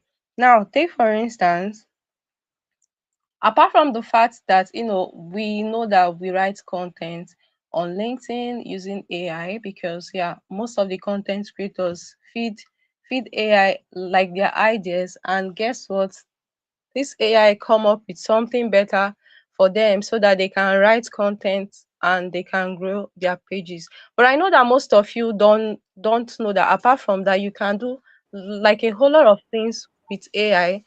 Take for instance, this was like 3 days ago. I created my l- l- l- landing page with AI, and that took me just like 5 minutes with the right prompting. Now, this was something that on a norm, I can't do that. That's because that is not what I know how to do. But then just because of I have been able to do that just within like a few seconds. Now, what I think we should do, um, as creators, is to actually focus on the good things that AI can do for us, so that we don't just miss this phase of AI. Also, like I started my marketing assets. Can you guys hear me? Yes, go ahead, we can. Okay, so like a year ago, I was having issues with my stores online, but just because of AI, this year I have been able to set those stores one after the other, and that's because of the help of AI. So yeah, henceforth, I want us to start asking the right questions instead of saying that AI is here to come and take up our job, or like AI is here just to do like bad things to what we have already. Just don't be among those that just think of the bad aspect of whatever it is. Start thinking of the good things that this particular era of AI can help you do in your skills. Now I want to run us down to the opportunities in AI apart from the content creation we think that we have. Now, there are AI tools which I know that like a lot of you don't know, that we use in sales, that helps us, to fix our sales dashboard so well. Also it helps us with our v- visual assets, so that we can bring to life what we have in our heads. Before AI now, those things took time, like time, and you try to think of fix this, fix that. But now with AI, just with the right AI tool and then with the right AI prompting, you can get those things done faster, and guess what? Cheaper. Also, you should also have it in mind that there are those, if you leave LinkedIn, this is what I keep telling my students: leave LinkedIn for some time, not like stop creating, but leave LinkedIn like like 2 hours in a day. Go to TikTok and go to Instagram. You would be shocked to know that there are people that AI has turned their lives. That's because they decided to just focus on creating AI um content, and then they post on those paid platforms. They go viral, and then they get paid for those views. And this was what was so hard for them to do like last 2 years or last year, but just because AI is here, they do those things. And now, don't get me wrong, there are also those of them that use this kind of content to do, to create bad content. That was why I said earlier, instead of you to focus on trying to do the bad aspect of AI, just focus on trying to make sure that AI serves you well. That's because I am actually know like a whole lot of people that AI has changed their finances just in 6 months, and that's because they started to use that tool correctly. Take for instance on YouTube, for those of you that don't know, on YouTube pays $5,000 for 1 M views on your video. Yeah, and this actually changes from countries to countries. Now, there are some of us that are actually shy on camera. There are, like, most people that can't stand in front of a camera to say something, and that's because they are shy. But guess what? They have this zeal to show up there, to put out like what they think that could actually help one or two persons tomorrow. But then, because they are shy to do these things, they cannot do it. But guess what? There are people that are creating educational content, entertainment, and what have you on YouTube. You will go there, you will go and view, you will feed your eyes, feed your soul, and guess what? They get paid from those videos. And this is this is because AI made it like so easier for them to show up. Also, if you check platforms like Upwork, in fact, every platform that I actually use now, every tool has AI there, which helps you to do your work better and think better. Now, these are the organizations that knows that yes, AI can can be bad, but then we can still use AI to do the good part of our business. And that's what every creator, like in this room, should think about. What can you do with AI apart from creating content on LinkedIn, apart from the fact that you are scared that, see, this AI is here for destruction?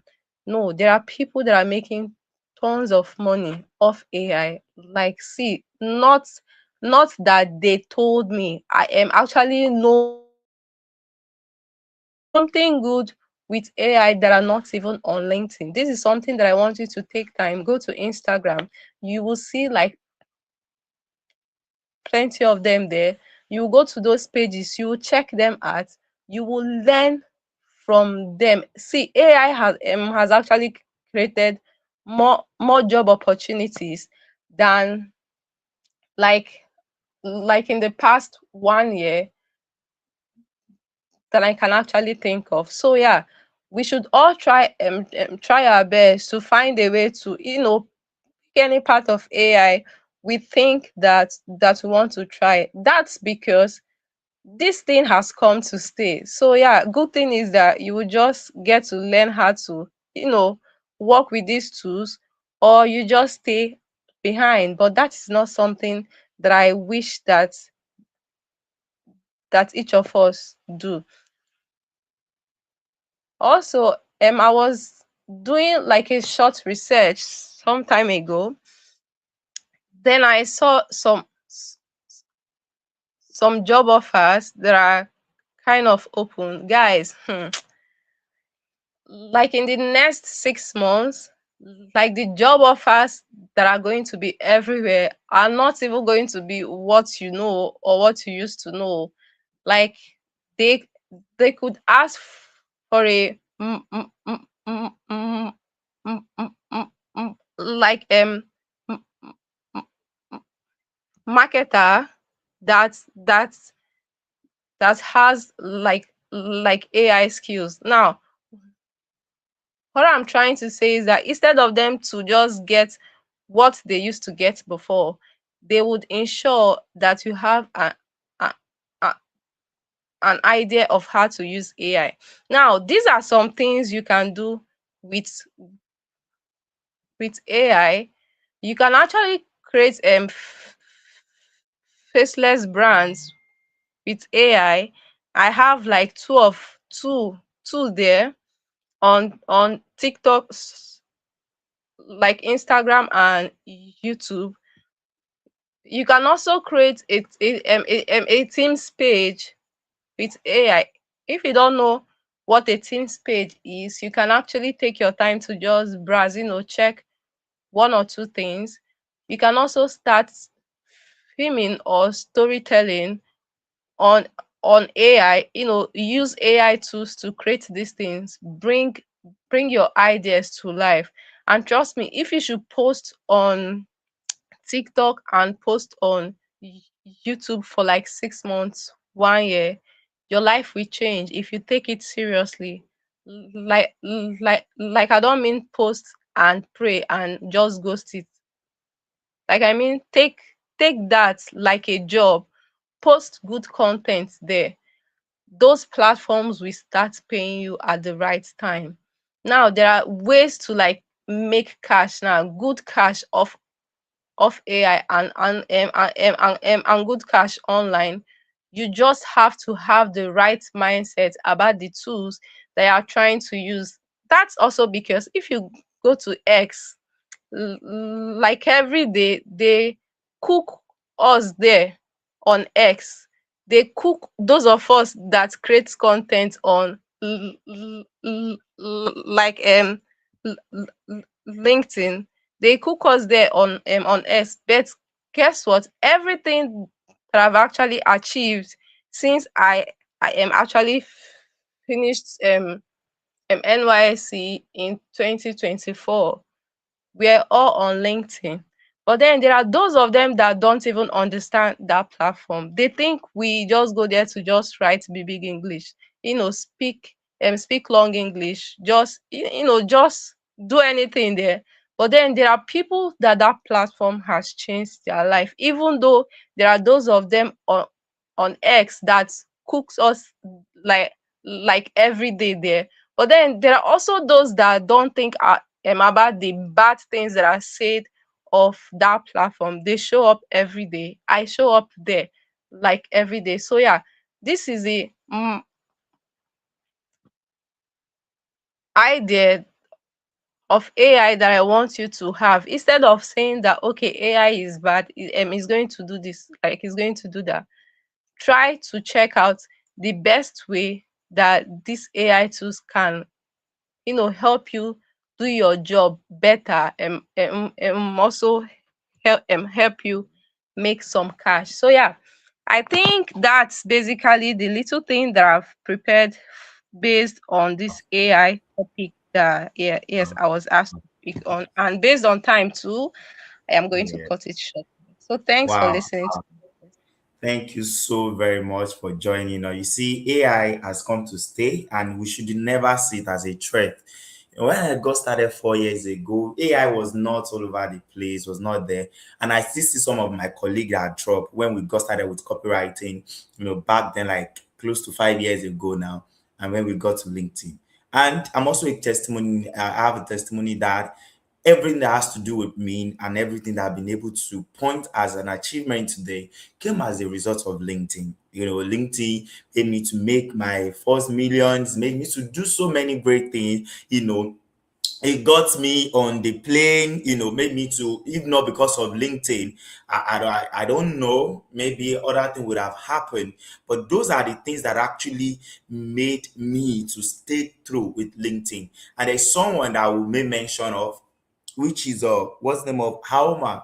Haoma Wagu was the person that got me started on LinkedIn. And this lady is an amazing, even though she's not here, I just love to tell people whenever I see great people and I have the privilege to talk about great people, I take my time to be able to, share about them. And you must understand that life on its own is difficult. So you make it difficult when you don't leverage on the things that can make it more easier for you. But before we invite our next guest speaker all the way from United States of America, Texas, I really want to share something with you. I want you to stay calm and listen to what I'm about to share with you. You know, growth is very exciting, but growth can also be overwhelming. Not because you are failing, not because you are incapable, not because you don't like expansion, or not because you don't want to go, but mainly because expansion exposes everything that isn't aligned. As a founder, you probably carry vision, you carry responsibility, you carry weight most people will never see. And sometimes you don't need more strategy, you don't need more also, you don't need clarity. You need you don't need more clarity on the things that you need to do, but you need to understand how this needs to be done. You need the real clarity on how to show up, the kind that allows you to breathe again, the kind that helps you to lead from confidence instead of constant reaction. That's why we created the HugeSmile stability snapshot. This is the snapshot, a snapshot that we've actually created to be a gift for you, not as a test, not as a judgment, not as a complicated framework, but as a quiet moment of reflection. The powerful question designed to help you to see where your structure supports you and where it may be silently stretching you. Because when your structure is strong, growth feels steady. When it's weak, growth feels heavy. And leadership was never meant to feel lonely.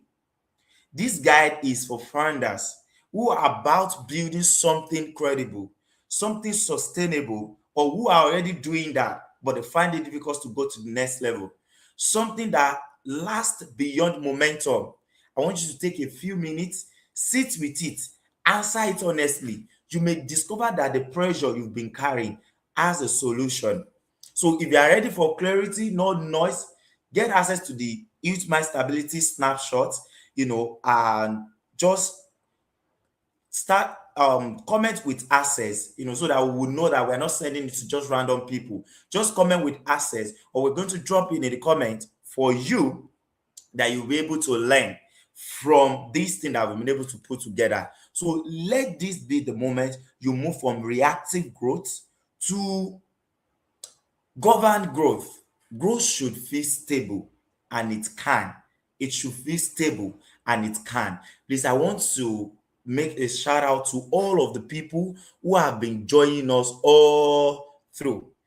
All the great people. I just want to thank you for where you're joining. I want to make a big shout out to some of the new people that just joined us while we've been speaking, for like Jay Pascal, who joined us from Georgia. Thank you so much for joining us, Jay. Thank you so much for joining us. The worst lady, I want to make sure that I get the name correctly. There's somebody say LinkedIn user. Hello, my friend. I apologize for my line breakdown. Okay, there was a lady, but we couldn't see your name. But thank you so much for joining all the people that have been able to join us all the way from YouTube, or the way on Facebook and other YouTube that you are watching us from. I know there are great people who has really joined us on the live, and this Asia who's are from Pakistan. We have people from India. We have them from all over the place. We have people from all over the place. And please drop in the comment. Just drop strategy or drop snapshots in the comment, and you will be able to get more structure, be able to get your hands together and get whatsoever thing you need to learn in together. While we wait for our next guest speaker, there is something that or that this lady dropped in the comments. Please join us. That this lady could join in the comments, but that was shared by Annie. It says that here is the question we should be asking: what can we utilize and maximize AI for beyond just putting out content? Think automation, filming, storytelling, data analysis, personalized predictive insights, workflow optimization, the list goes on. Are we tapping into even half of what is possible? That's the question. Are you releasing? And I do tell people that AI is as good as the person using it.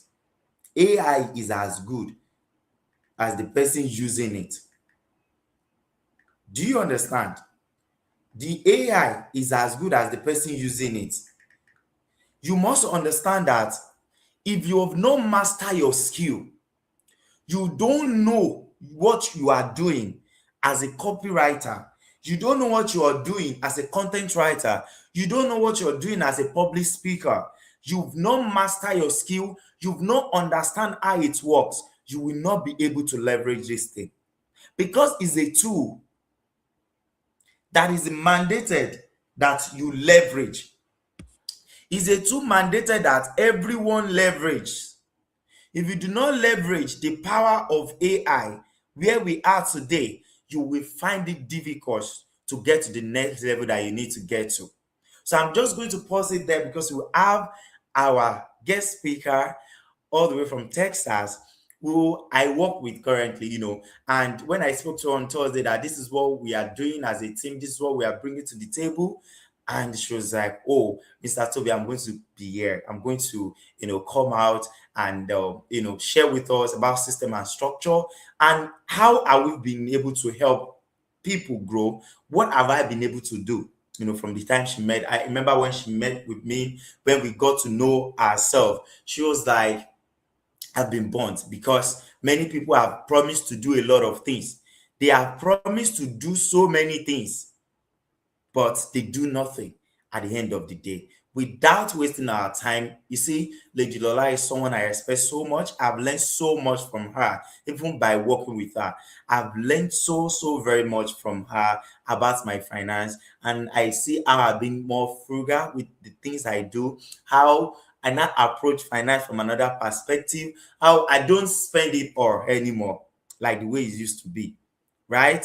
So you must understand that as much as you are making so much money does not really mean that you'll be wealthy.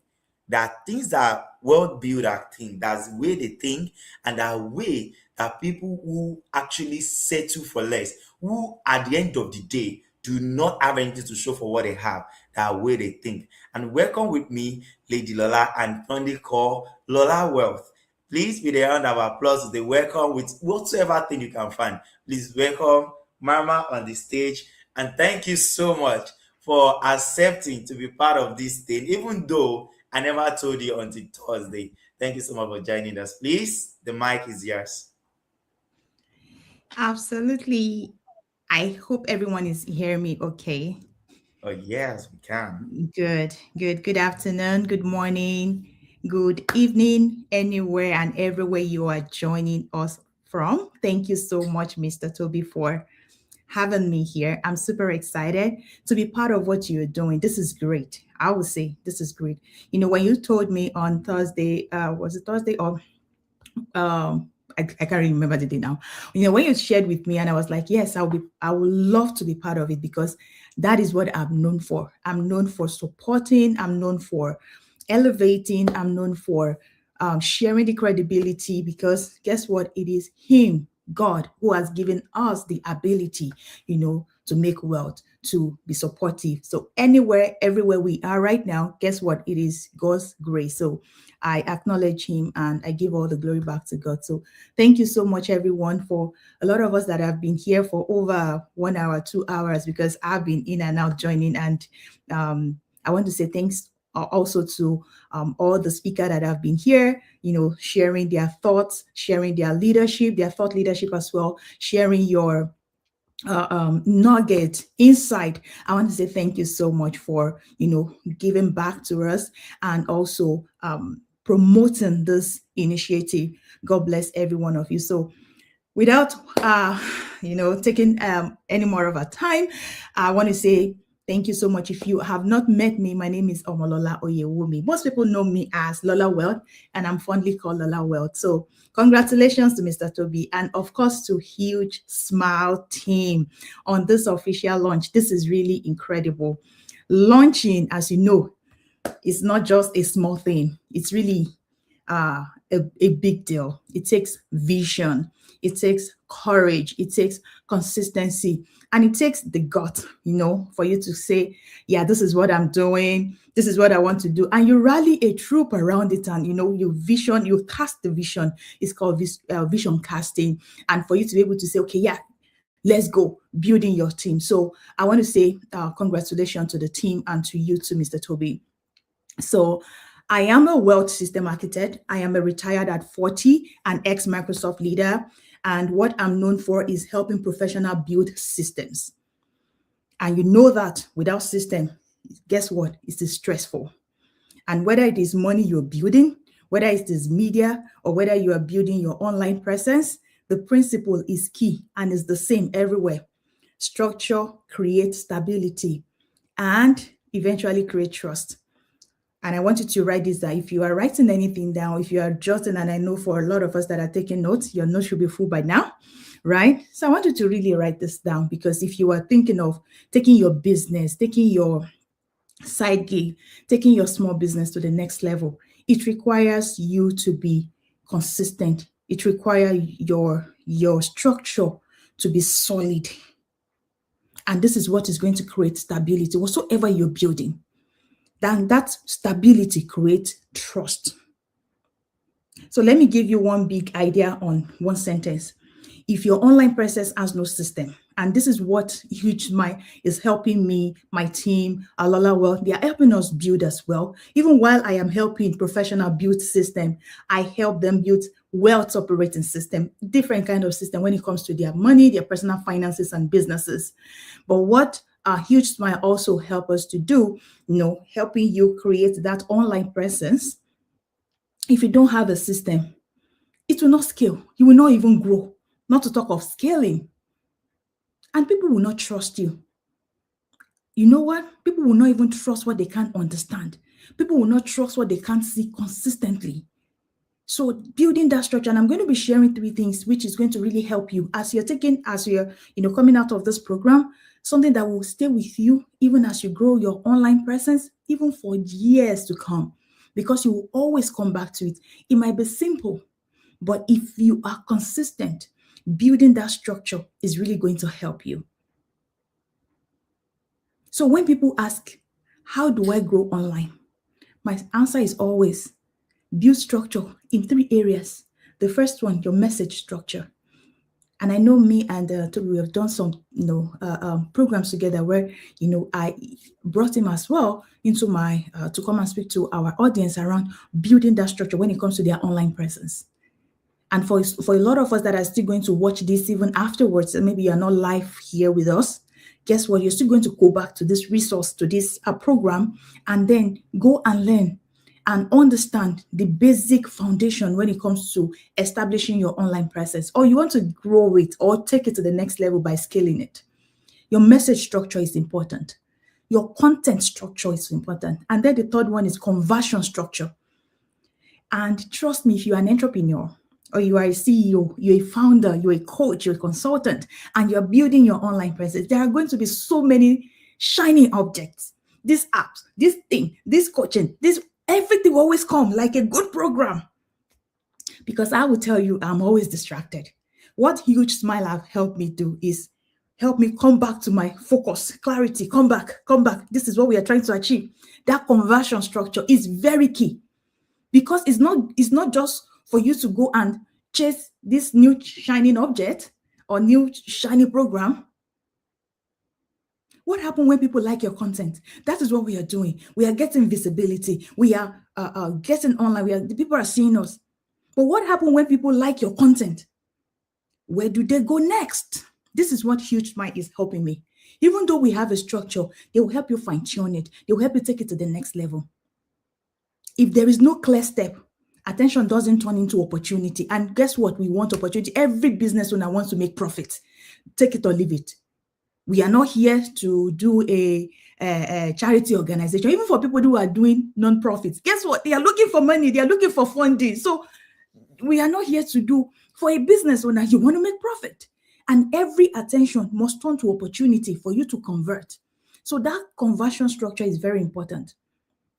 But here's the simple structure. Anyone today if you're on this call, you can take with you starting from this weekend. It's called the 333 structure.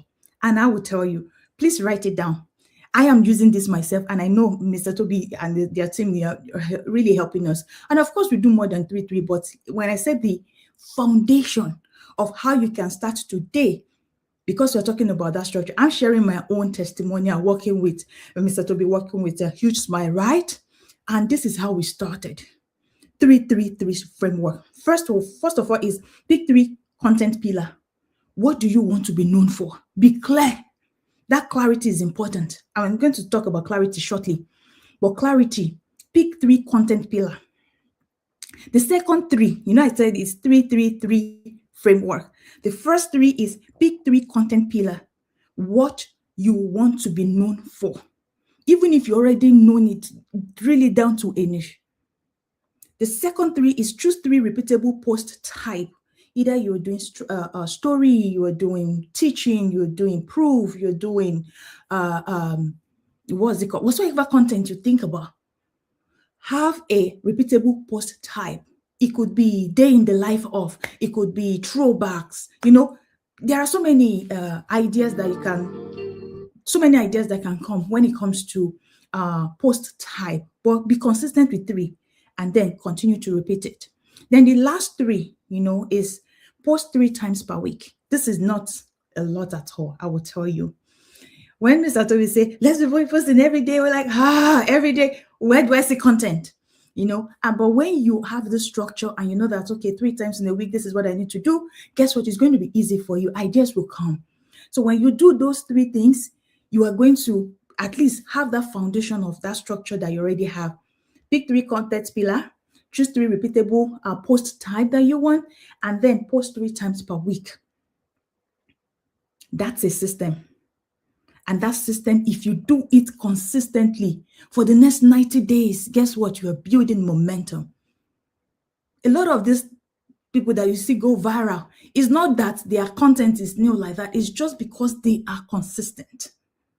And that is what I am working on. That is what HugeSmile is helping me do, to stay focused, not to be running after shining objects. And I'm being transparent here because it happens to the best of us. All right. So before you go, let me share with you why I am here supporting HugeSmile. What I respect about this team is that they don't just, help you achieve this work, help you establish your online presence. They just don't help you get to the next level in terms of your metrics. What are you measuring? How many clicks? How many posts? How many reach? How many impression? Whatsoever your own metric is, because that is what they will work with you on. What do you want to achieve? So they just don't help you achieve that alone. Guess what? They help you build structure around your brand, either personal, which I would say your personal brand first, and then your business, so that your online presence becomes more professional, more consistent, and more clear. People will know you for one thing. That one, I am so 100% sure that they will help you drill down. Even if you are multi-talented, for a lot of us, someone like me, a lot of you are multi-talented, multi-potential, but they will help you in terms of, let's get one clear first. And then you can branch out into many other things that you are. All right. So in my own experience working with them for Lola Wealth, for my personal brand and all of that, establishing my own social media presence, they support in 3 ways. I like 3.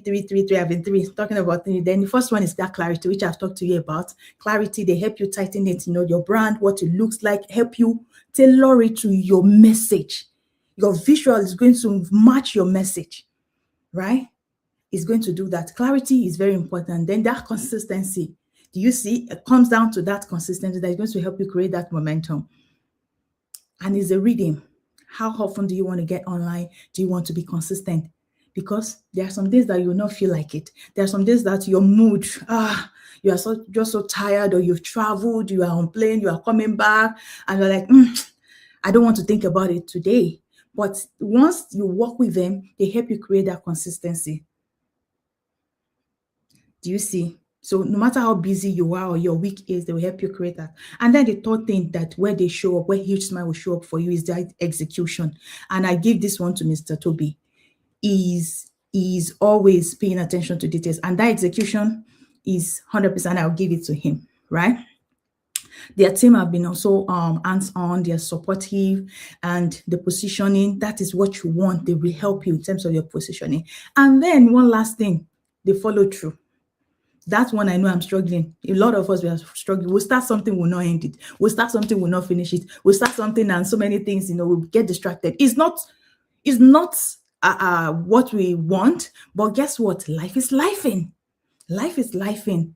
So they'll help you in terms of narrowing, follow through, and help you achieve. So HugeSmile will help you bring that structure to your business. If you are watching this, if you're a founder, if you're an agency, if you're a coach, if you're a consultant, if you're a professional, whatsoever, please, your brilliance deserves a system. Your excellent work, your what do I call it? Ethics, your side gig, your brilliance, your side also, your business deserve a system. You can be excellent and still be invisible online if you don't have a structure that people can recognize and trust. Let me say that again. You can be brilliant, you can know so much, you can solve any problem, but you will remain invisible online if you don't have a structure that people can recognize. You must be foundable and people must trust you. So HugeSmile is going to really help you with this. My encouragement is simple. If you want any online presence that builds trust and helps your audience, and you and your audience, if you want them to if you want them to see you clearly, connect with HugeSmile team today. So I want to say congratulations again to Mr. Toby and team, and thank you so much for having me. Such a great privilege to have you. And it's not all people that can be like, oh, this person, I like what you're doing. I know you always tell me, trust me, I believe what you're doing. I love the thing you're doing for me. Many people says that, but they don't come out and be like, oh, I don't want to be associated. What if he doesn't do this? What if he doesn't do that? But I really want to appreciate you, for actually coming out to telling the world what we can actually do for them, right? It's not like we are just fresh starts like that. No, like it's something we've been doing, And one of my team member who does my graphics is somebody that I always shout about him to everybody. I have the best team. Some of them, the way they even shows up, the way they do everything, I just feel like, wow, I really appreciate how they do all of the things that they've been doing, and I do not take it for granted. So I want to use this moment to appreciate you for being part of this, for showing up, for even out of your busy schedule,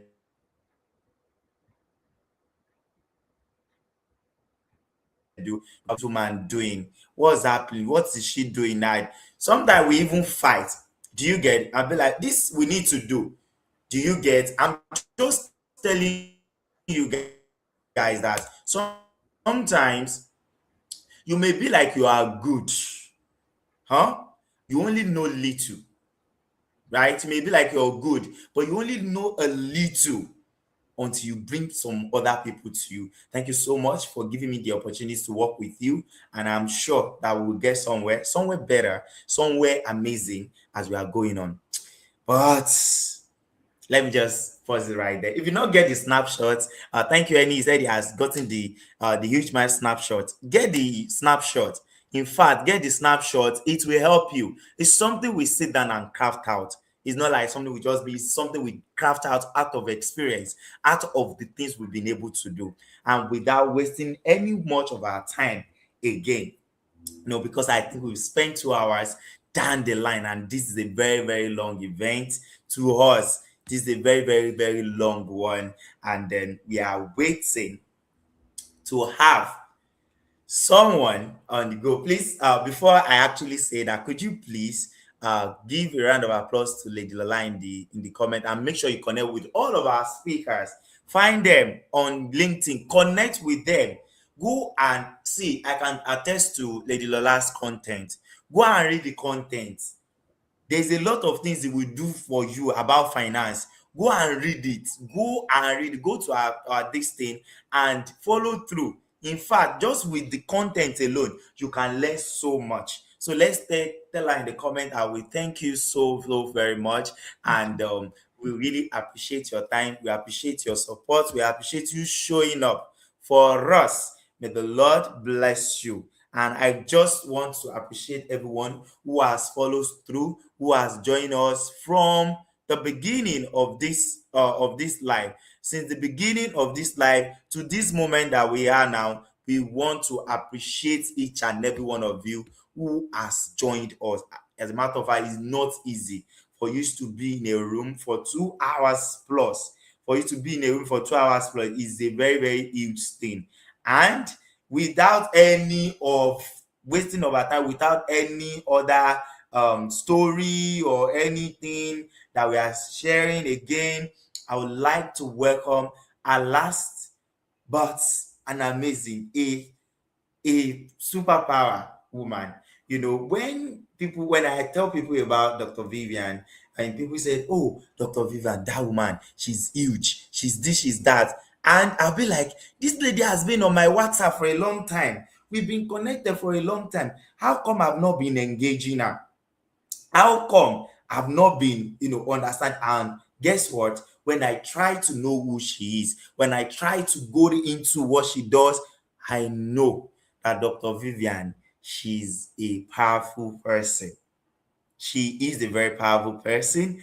And today we are going to be learning. In fact, when she finish, we finish. When she's done with that, we are done for tonight. Without any issue, let me introduce her to us. Dr. Vivian is a LinkedIn monetization coach, brand strategist, and international influencer with over 2 decades of experience spanning marketing, medicine, and business development. After nearly 20 years in marketing and retail, she transitioned from practicing medicine to empowering professionals and entrepreneurs to monetize their expertise. Through her proven roadmap to LinkedIn monetization, she has helped over 800 clients transform raw ideas into profitable business within 30 days. That is huge. Dr. Magnus has trained 5,000 plus professionals, hosted 120 plus transformational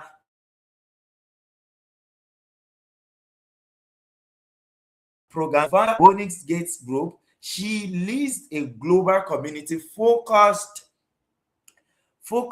on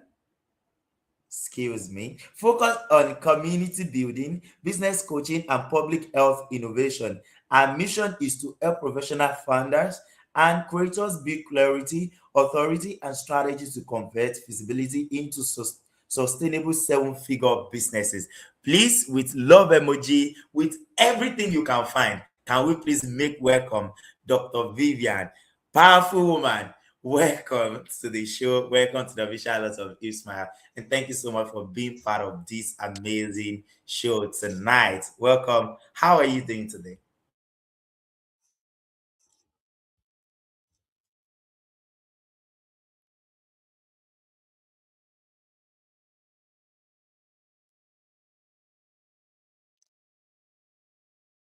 Already behave can go. We can't hear you. Hello. We Can you hear cannot. me right now? I think you should be able to hear me now. Yes. Okay, thank you very much, my amazing Toby Loba, for bringing me on board. I'm super excited. In fact, somewhere in my mind, I was just hoping and wishing that I was going to be among the last persons. And I would say it again that anybody who is probably going to be on this live stream, you'll be hearing a lot of things that will literally change your trajectory. Most times I don't like sharing everything that I'm going to talk about today. Trust me, I'm not comfortable sharing them out there because those are the things that should be monetized, and I'm a monetization strategist, for God's sake. So there are certain things you shouldn't give out freely. Yes, and it's just how it works, else people might not take you so seriously. So that's exactly um what I'm going to be sharing today. But I want to thank everyone for coming in so far. I listened from the first person down to Dr. Any, I'll call anybody, I'll call you guys Dr. Martha, and then my systems woman, and a whole lot of persons. I was trying to follow, but Saturdays are usually not a free day for me, but anything for the amazing Oluwa Tobiloba. So quickly, I'm going to be speaking on remote businesses, and I love what my brother had said. I think it was Ortega, talking about the remote work, and I love the fact that he was able to, speak on it from the empathy point of view. I mean, how creators should creators and business owners should have ecosystems literally where they there's some form of empathy, everybody knows what is going on, but also presenting HugeSmile as that platform that will be able to ensure that you're smiling irrespective of how the remote work system works. So I'm going to talk a little bit about remote businesses as I promised. First off, before I showed up on LinkedIn, right, I'm going to give you guys, everyone here, just maybe a quick story. Let me see how much time I can squeeze in some of the things I have. Initially, when I showed up on LinkedIn, like I said, I had in mind to practice medicine remotely. But when I saw all the systems and everything I needed to do, I had to check back, because anything I want to do, I would want to be able to, do it at the highest level. That's how my mind works. If I'm doing anything, it should be at the highest level. I should be able to practice in the United States, UK, effortlessly. But unfortunately, in medicine, it doesn't work that way. Right. And this is for me now talking to people who want to start remote businesses. So, what was the next thing I had to do? I went back to my low hanging fruit. So, like he read, I've done over 2 decades in businesses because I was literally born in sales and marketing. In fact, all my life, for us in Nigeria, you don't get to choose, you want to go and work somewhere else.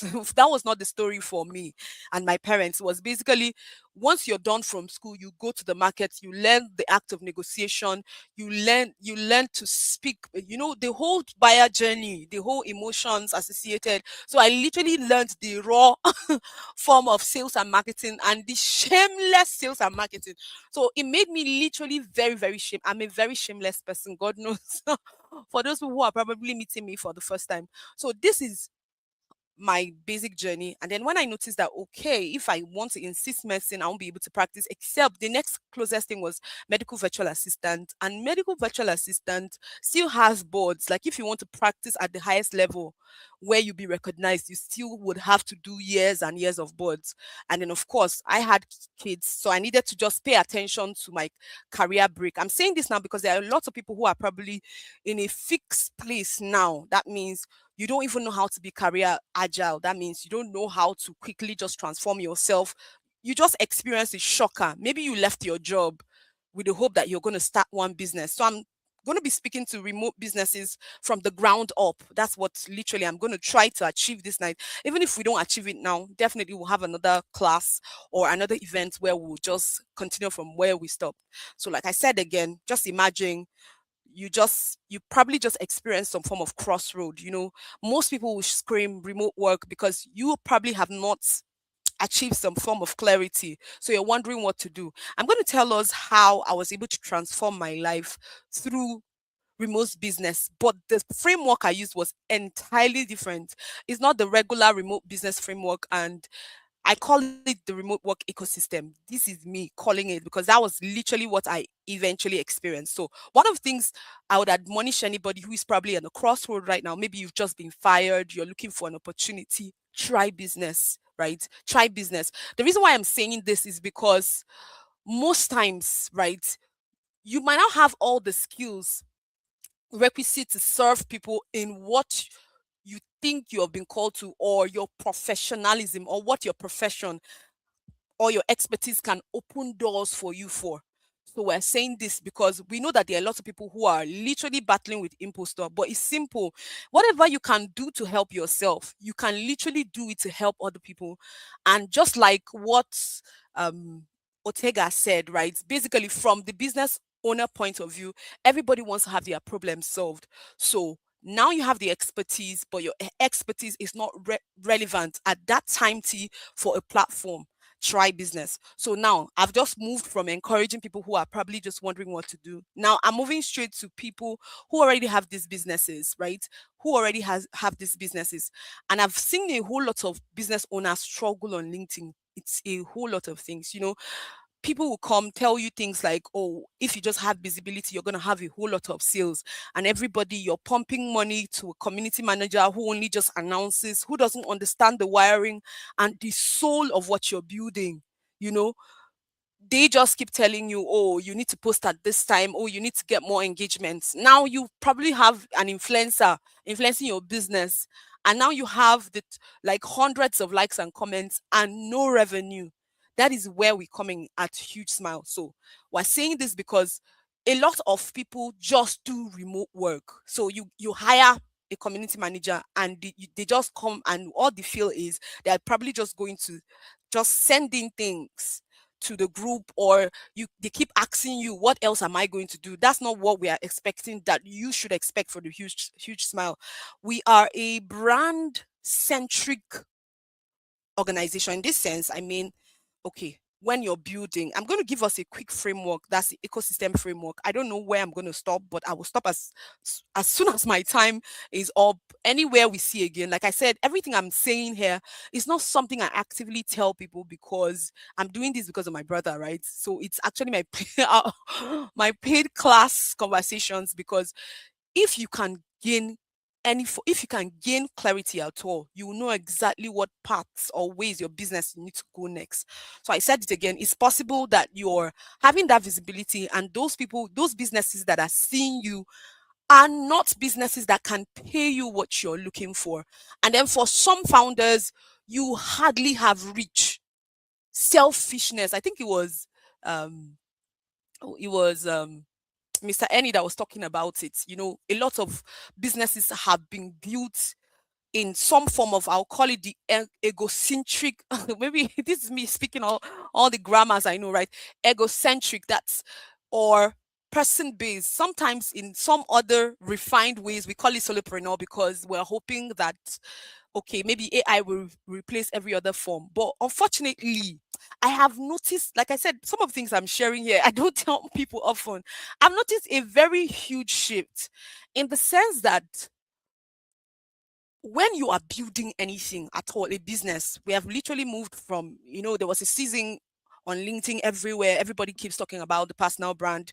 If you build a personal brand, then you can monetize. But from the monetization point of view, I can tell you that if the architecture of your business didn't put revenue from the get-go, you're literally going to be leaving lots of money on the table. So people are going to be seeing you, but they will not know what to pay you for.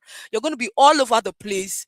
And trust me, even if you made some form of money, it will never be compared to when you have your, like I think my sister shared earlier, your systems, your structures, and then not just systems and structures built for facade or like for beauty and for glory. It is systems built for retention, system built for an ecosystem.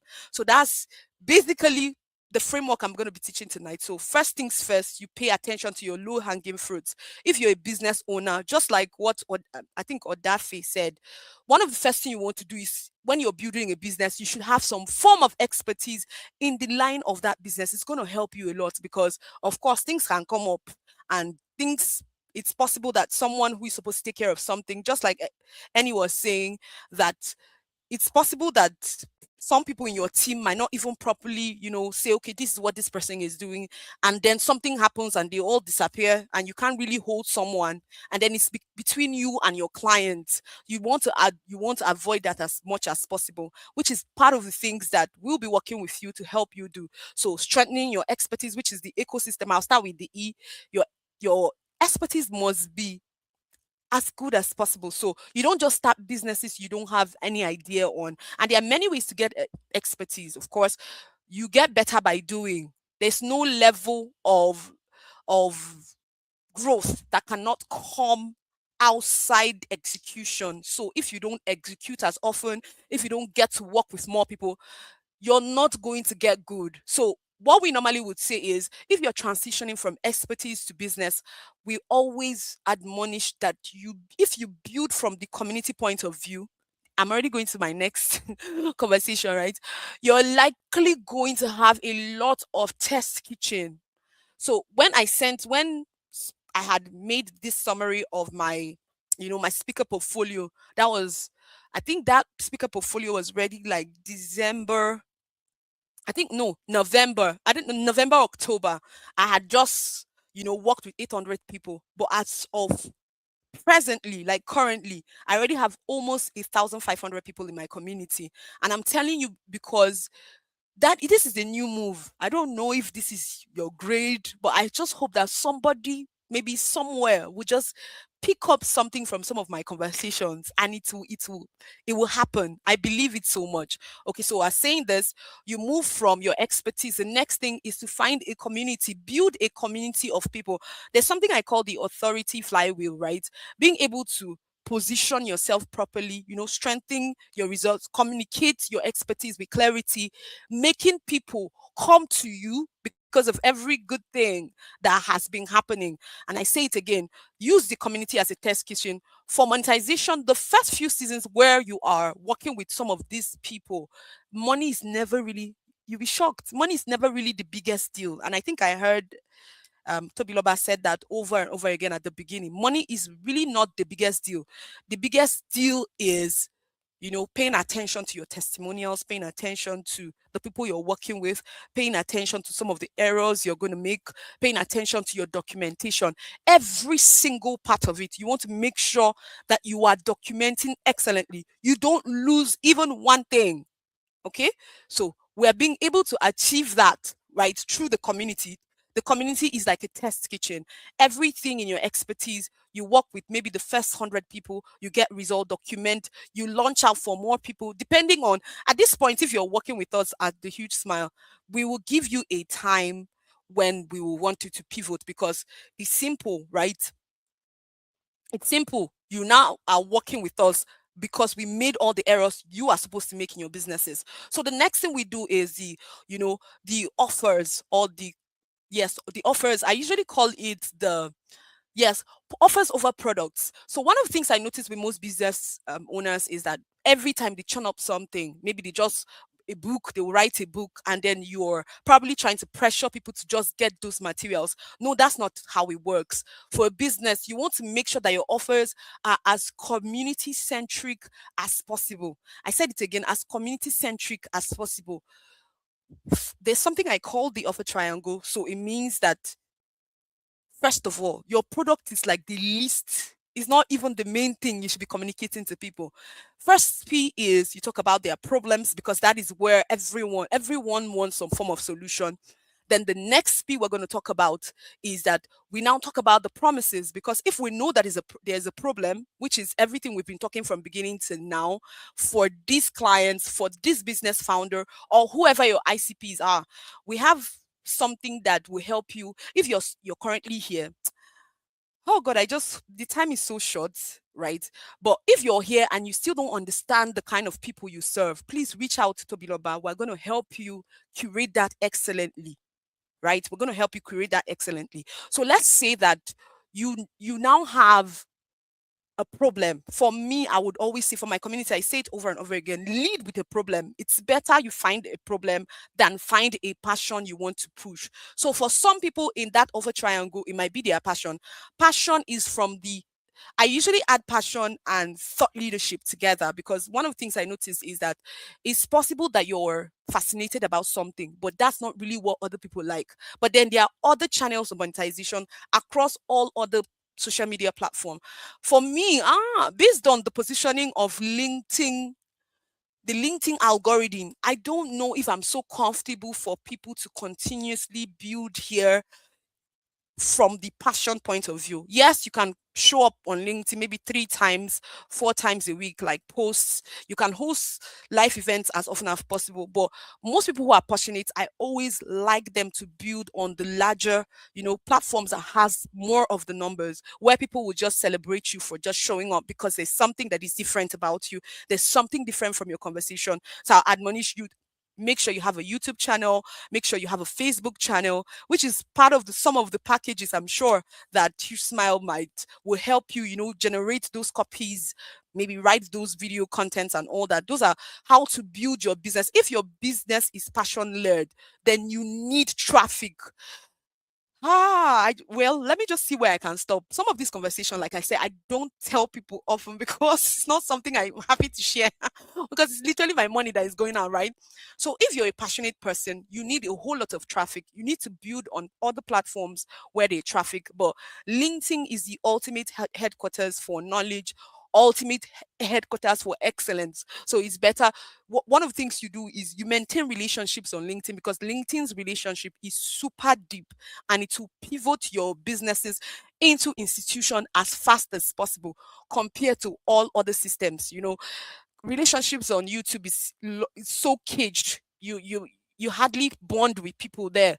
On Facebook, you hardly bond with people there, except your business. You're building an influencer-led business, and the only way to pivot as an influencer-led business, of course, your systems, your excellence, your storytelling, all those other things. Like we said, we will explain when you're ready to come on board. That's why part of the offers tonight is that you take the free book. At the free book, you'll be able to get a clarity roadmap that we will all come from the backstage. We'll audit your business. We'll be able to tell you where we can help you with.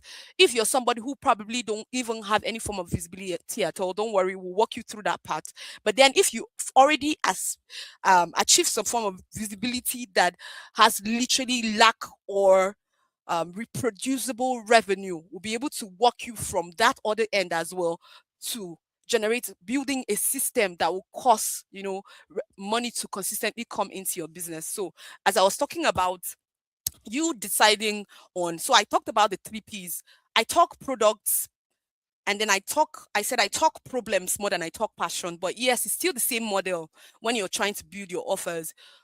If you want to be a passionate person, I told you that you need more audience and therefore you should go for the larger communities. And I mean, build on other social media platforms that are very video centric. If you are a passionate person and your passion is not cannot really be found outrightly in most business models, go for it. Do a lot of you want people to be watching you literally every day. So for those people who can do Twitch, for those people who do live stream as part of telling stories and all that, that is it. So I'll say again, problem stroke passion. Passion is you are just passionate about something. You don't care if it solves a problem, but you just want to share. But for me, when I want to measure a business growth, I make sure that it's solving a problem, except you want to follow another path. So we go from the problem, then we said what the product, and then we now see we said the promises, then the product. So we make a promise, then we show you what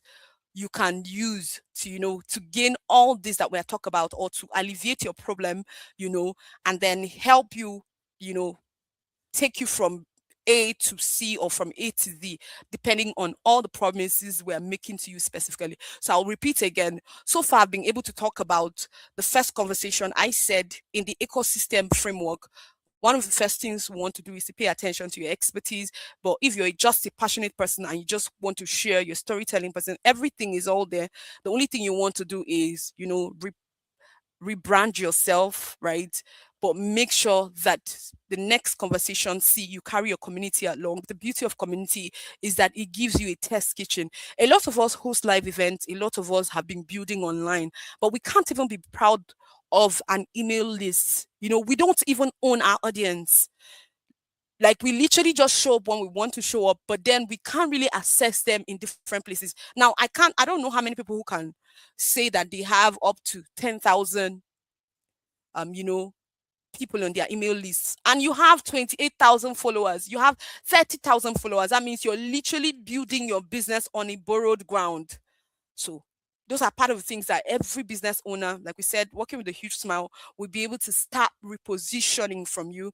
Then, of course, when life events are held, there are certain, parameters that must be answered. After events, we literally have to see and say what this event was supposed to build at time T of, you know, after the live, what was the aim? What did we get? How do we go back? How do we reframe our stories, our conversations, and for what purpose? So, for the purpose of this night, I think I have gotten to my time. Tobilaba, just come up. Like I told you, some of the things I'm sharing. I want you people to come into the huge smile proper so that we can discuss a whole lot of this. I just had to share a little bit of this conversation. I don't know how my network is, just so that everyone will know that we have prepared for you all. So if you're a business owner who has been consistently having problems with how you show up, that means how you talk to your clients, you don't even know who your clients are, or you are just thinking of transitioning into, business, or you are looking at scaling your business, well, you're welcome to the Huge Smile, because this is exactly what we are going to be doing. And like I promised, we'll be working backstage with Tobilaba. Everything. All you have to do, take on our free gifts this night. Then we will come backstage. We'll have lots of clarity meetings with you and then pivot you to your dream revenue. Thank you so much for bringing me on board, Tobiloba. I am Wow. excited to be here. I'm so excited to have you. Honestly, like I'm overwhelmed with the love of everyone, like from all over the place. I'm just so shocked. Like this could be like this. In fact, like a place of Martha Odafi, I remember like I've connected with you, I've not been talking to you, I've not been having relationship with you. That one is still like, okay, it's a big sister stuff, let me leave this boy alone. Do you get? And all of those things. But see these other people that I don't even have any power relationship with, I don't have anything with them in the end. The moment I say that, and guess what? These are people that are making real life, that are making it. These are people that have made something huge out of their life. And guess what? Some people that that somewhere that they think that that's where it's supposed to be. Those are people that decline. People like you. I really want to appreciate everyone for joining because we've actually take time. Do you get it? We take time. And let me tell you, we have every Saturday program, which I call System and Structure Saturday. SSS, the 3S. It's going to be a banger both on YouTube on and LinkedIn, and we can expand to other platforms like Facebook as soon as possible too. But from next week Saturday, we are see I've spoken to some of our amazing creators that was going to be joining us. I love collaboration. I love learning from people. And to be honest, I bow down my heart to you today, Dr. Vivian. I've heard a lot of things about you. You've told me that, oh, this, and I was just like, okay, I'm going to go to this lady. What's she going to say? And here we are today.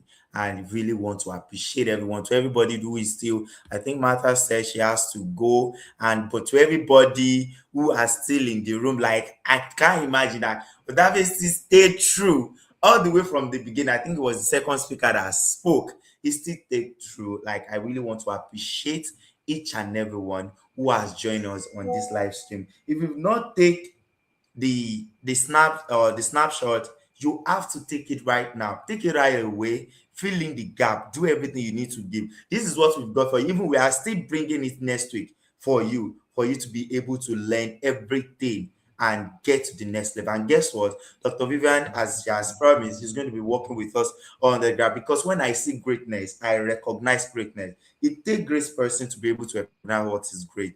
When I listen to, I know, this is great. This is great. And I'm so happy that you were able to join us. Thank you so much for making out your time, a mother, and everything. You are everything, and we really appreciate it. I want to appreciate you, Mr. Enin. That way, my brother. You see, this relationship continues. Now I have a now I have very good missed friend. Dr. Annie. Sorry, let me greet him. I've missed. So Good we can evening do a lot from of my end of the world. How are you doing, Dr. Vivian? It's been a long time. Too long. Yes, Too yes. long. It's been We too must long. talk. Like, yes, we We need must to. talk. We have to. Yes, we have to. We Hi, will. Odafi. We Thank will. you so much. Thank Hello, you so much. Vivian. Dr. Vivian, forgive me. Mm. No, it's fine. Nice to meet you. Nice to meet everyone. Dr. Annie, I learned from your session. I tell you, like, keep wishing me to be Learned a so doctor, much. please. Amen. Let's hope. Okay, nah, someone gives me the I think award me too, one I'm day. going to do my PhD. I think until I Yes, get my PhD, I'm not stopping because I, until I get my want an honorary one. I don't want to PhD, do I'm the not work that stopping. I don't want to do the work that badly. Like Dr. Vivian is a proper doctor. I'm saying I want someone to say, "Oh, Annie, you did so well. You've helped so many people. Have the award." Then I'll be really happy. But otherwise, I might have to work for it, over maybe one day. One day, we'll see. Thank you so much, everyone. Like, this is so amazing. I'm so super excited. I'm excited because when you see people that support you, when you see people that choose to be part of what you're doing and they choose to cheer you on, I just made me to remember when I'm getting started from a room and where we are today. I did not even dream of it that it's going to come faster than I expected like this. It came very fast. And imagine you now meet with someone who already walked through this path. Do you get? Do you understand what I'm trying to say? Like, you are in a room where you're with people who have made the mistake. We've gone through the issues. We've understand how this thing works. I've got people. I've got sacked. Even when I expected that money is coming and all of those things, I've tasted the bad. I've tasted the good. Yet we not be where we want to be. But honestly, associating, when Lady Lola came on board. This is somebody I've worked with for a couple of months now. And I can tell you that when I say I do, honestly. And you're going to be seeing more of my content now on LinkedIn. I think it's high time that I share more content. It's high time that I come out of the show. Like, I'm just always at the background. Let's do this, let's do this, let's do this. And now the team is all right. We have built one and it's all over the place. And you will be seeing amazing people. We are not burying any team. This is where to shine. This is where to shine, and we are going to shine all together. Thank you so much for supporting me all the way, Mr. Enin. Everyone would that feel like, I just respect your kind of person. I respect you so much. And I can tell you guys, I've learned a whole lot of things from you guys. I've learned a lot of things from you guys, and it is amazing. So amazing. How can somebody be a medical doctor, be in a business, be this, be that, and all of these things? If you know any Mr. Stanley that joined us, Stanley Greening. Stanley is a wonder. He's our, like, he's the real Odog, he's the real MVP. Like, he's all at this top. These are somebody that have made multiple millions of dollars, that have made things happen for themselves, and yet they still come out to support and to saying that, oh, these people that are coming up, let's support them. He's still sharing testimonial of how we've been able to help. These are people that we close deal for. We've done this for them, and it's not about like we want to say that we've done it, we did this. It's because we have the result that we've done. And if you really want to grow your business, get the snapshots. Please drop the snapshots in the comment back, and we're going to make sure we reach out to you. You get the snapshots and join us on the 3S on Saturday. The System and Structure Saturday has started, and this is orchestrated by HugeSmile. HugeSmile has come here to stay, to give you all of this, to make sure this thing grow, to make sure that we help you in such a way we are able to help you. I have my experience to my extent, but I have bosses. One of them is Dr. Viva, one of them is Annie. These are people that when they are talking to you in the background, when they are talking to you, like your head will be banging, you will be feeling. I remember Mr. Henny speaking to me one day like that, and the second day I see a couple of things I've been able to do. Do you understand? So you will have to understand that all of these things that we are saying it because we care about you. We love you. Everybody that I've met with me, my clients, my students, my friends, even the team, I love everyone. I just care about your growth. I just want to see you grow. That is it. And that's why we're able to even attract these amazing people with us. I really appreciate everyone. I'm going to engage. This relationship continues. It continues with Dr. Vivian, to Daphne, to Martha.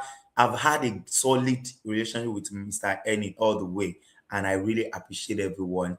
This is where we're going to be pegging it tonight. Let's just peg it here that we've done so amazingly well. And welcome to HugeSmile. You are about to smile in a huge way because we care about you more than what you can give to us, because we give more than we even receive from you. Yeah, when the leader last spoke about it, we give more than we even receive. Money is just a little time. This is not when we are looking for our urgent 2K anymore. This is when we are looking for the urgent 100,000 or $200 that we quickly want to use to feed or put food on our table. I think we've actually scaled more than that. Whether I do use my, I do use my, it's not about the feeding anymore now. So when you see someone, when it's not about the money, I think working with that person could be the best thing that will happen to your business. And we have come to give you system and structure. And this is HugeSmile. You are about to smile huge. Because before we go, allow Any to give us his last share, followed by Odafe, then our amazing Dr. Vivian. Then we're going to be handing it tonight over to you, Dr. That's Any. Give us. I'll tell you, Doctor. I'll take it. Like I say, no, thank you. Like, congratulations to Beloba. It is amazing when you see a dream, a vision become reality. That's the biggest, greatest thing in the world, if you ask me, right? I think we can all dream. We have to believe we can do it, but unless we actually do it counts for nothing, right? And I say all that because I grew up in Nigeria, and I look around and I see many of our brothers and sisters don't believe they can. They really don't think they can. They think being in Africa means that they are destroyed already. It's not true. Dr. Vivian, that for you, Tobaloba, prove that we can do whatever we want to do from wherever we are. Truly believe in yourself and go for it. That's my message today, my friend.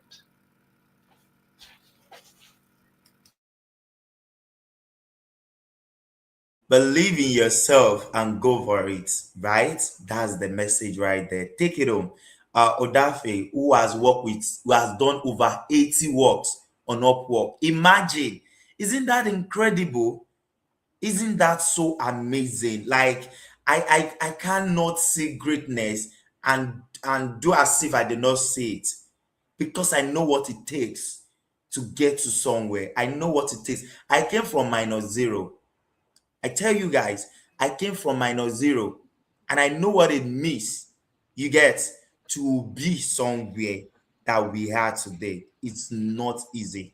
It is not an easy task. So, Odafe, what do you have for us as a last share on the show tonight, please? Um, I'm going to speak as a listener and as a speaker. Because I stayed from beginning to end because I looked up all the fellow speakers and I wanted to hear what everyone had to say, and I was not at all disappointed.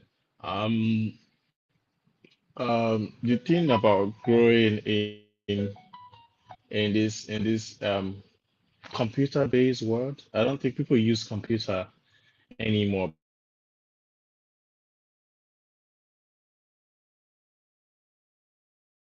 because it's one big connection done by computers. Now we have them in phones and all that shit. There's a big server somewhere that makes all of this work, right?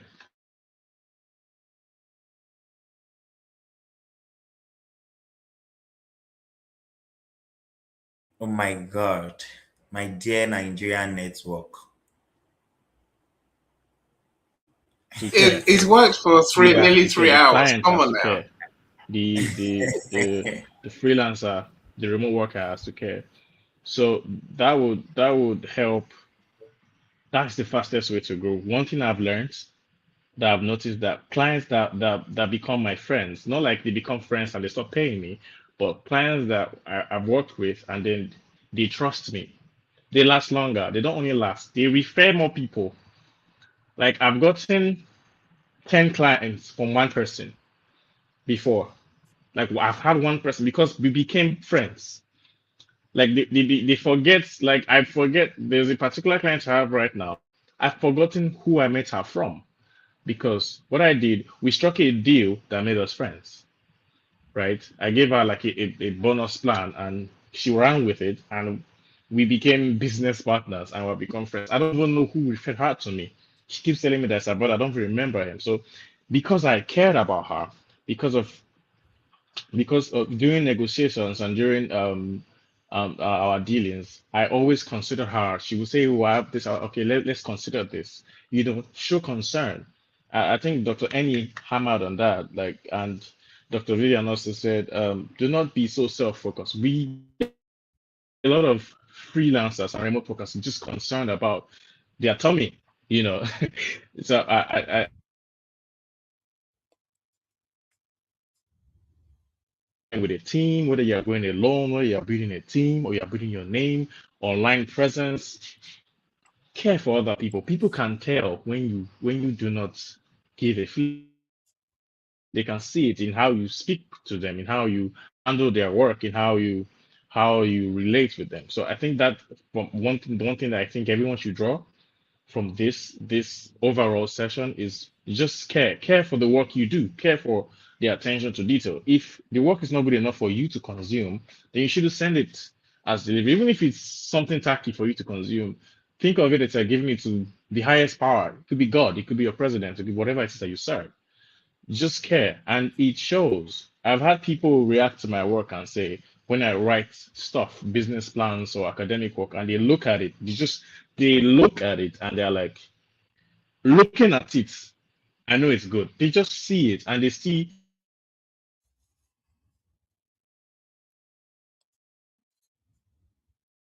the formatting. They just shows that this person is caring, they care about my work, and they put in the work to okay, make it work. Sorry, I think I'm rambling now.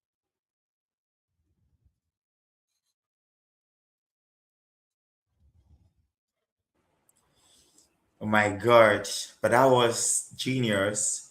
That was genius, even though we couldn't really, really enjoy all the nugget it was dropping. I love result oriented people, people that have done this thing. I'm just hammering on people that have done, people that have done. We've been on this. Okay, talk about it. If what we are doing has actually not been profitable, I won't be here for the past 5 years. I would have gone to somewhere. Maybe I would have been a mechanic or something else, or do something different from all of those things, and be something else. You can be good, honestly. You can be good at what you do. See, there is no point in faking what can be real. You just need to get better. You don't need to fake what can be real. How did these people get to where they are now? How should a medical practitioner live where she is and helping people, counting 50,000 people?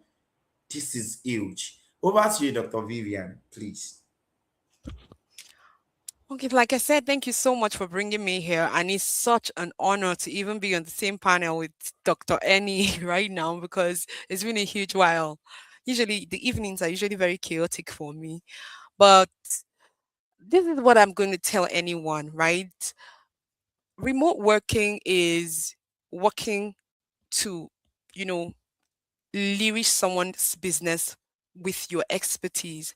But then remote business is, you know, doing what you would have promised or solving a problem you would have promised to solve for someone else. So I'm saying it because please, if you're out there, don't be afraid to start businesses. Provided you can solve a problem, a business has started. And then one line that I would want to say to anyone who is probably listening to me, once you find a framework unique to you, even if it's not unique to you, you can reference people where necessary that solves problem, then a business has started. The only difference is how can you repeat this thing so often that you can easily communicate, because again is when you solve problem, there's the other side of it, which I always tell my students, the communication side of it, the public speaking side of it. I know there are lots of people who are introverts and all that, and please, this is not the season to keep quiet, right? You will even though you can always find ways to communicate your excellence, whether through AI, faceless channels, but that's everything we're saying tonight. Please pay attention to every problem that you've solved easily, even if it's as a child. It's called the low hanging fruit if it's you've always known it. And then if you have it as a professional expertise, go ahead and solve that problem. And Huge Smile will be here to give you the requisite structure you need to pivot through the revenue structures. Thank you so much. And the mic is over to you. Oh my God. I can continue to listen, and not. Please, Dr. Vivian, don't run away from me. Oh, don't leave me. Dr. Annie, don't leave. Let's do this together. Thank you so much, everyone, for all of these things. Like, I'm really, really overwhelmed by the love, by everything, for not gatekeeping anything. You share everything. Do you know that because of HugeSmile, I've met some amazing people. I even met a guy in Nigeria who is in Oyo State who has made over 50,000 US dollars on Upwork through that. And when you're about to do something great, you begin to see people that have actually done something great. See, something's about to happen. And this is not because, oh, we can talk, we can do, no. I have a very strong feelings that there are so many things that can really, really happen, that will happen through this thing. I know where I'm coming from. I know what I have done to my mind. I know what I have learned. I know how far I've come, and I know what my mind used to look like 4 years ago. I was sharing with the team yesterday that I've not had the time to actually share the background story. I'm a kind of person that come from -0. So I have a story to share with the world, not only with the young ones. I have a story to share with the world that you have the capacity to do whatsoever thing you can do. There was no any leverage, not even educational background, not family, not anything. I'm telling you, to be very honest with you, and that's not a lie. That is not a lie at all. No any leverage. But I know when God says that, when the Bible says that, I know the thought I have for you is not thought of evil, but thought of good, to have an expected end, then I can testify to it that there is an expected end, regardless of where you're coming from. And if I'm not mistaken, I've trained over 200 students, from like 7 countries, and most of them are doing. I mean, some of them are listening to me right now, and then they've seen what is possible. I've seen somebody that have literally changed his mind from nothing to absolutely what he's doing, who is building a very big brand right now. Do you get? So let's keep together, stay around great people, and you'll be great. Annie was part of the person I stood around. Stanley Greening is part of them, and here we are today. Do you get? Stay around foolish people and you become foolish too. So depend on who you want to be, choose your partner, choose who you want to be, and then you be wherever you want to be. I don't want to join the crowd. I don't want to be part of the crowd. I just want to be who I am. I just want to be who I am called to be. And thank you so much for everyone who has chosen to be part of this show, to be part of us. We are happy to be launching HugeSmile. Do have a wonderful evening, have a wonderful afternoon, and have a wonderful morning. I have a lot of time zone on my head right now. In New Zealand, this is 8:56 a.m. Now in EST, this is 2:56 p.m. This is probably 12 noon in no 11:56 in PT. All of it I have it in mind because I've worked with many of these time zone. So thank you so much for everyone who has joined us from all over the world, from US, from Canada, from Ghana, from Angola, from all of the places that you've joined us from. We really appreciate you. Do have a wonderful night rest, and we are coming next week, Saturday, on System and Structure Saturday, proudly funded by HugeSmile, and you are going to be learning more about structure. Thank you, everyone. Please help me to thank everybody in the Congratulations. comment. Thank you, everyone. I'm really Yeah. excited to be able to do this. Thank you so much, Dr. Vivian. Congratulations. You have a Congratulations to great. you, my friend. Well done, you. Thank you so Let's much. see your service grow. Let's see you serve more Yeah. people, right? I can't Thank wait. you. Thank you so Well much. done, you. Thank you. Take care, everyone. Okay. Hi, Bye. nice to meet everyone. Yeah. Bye, everyone. Bye, everyone. Dr. Vivian, we'll talk soon. I'll DM you. Take care. Take care.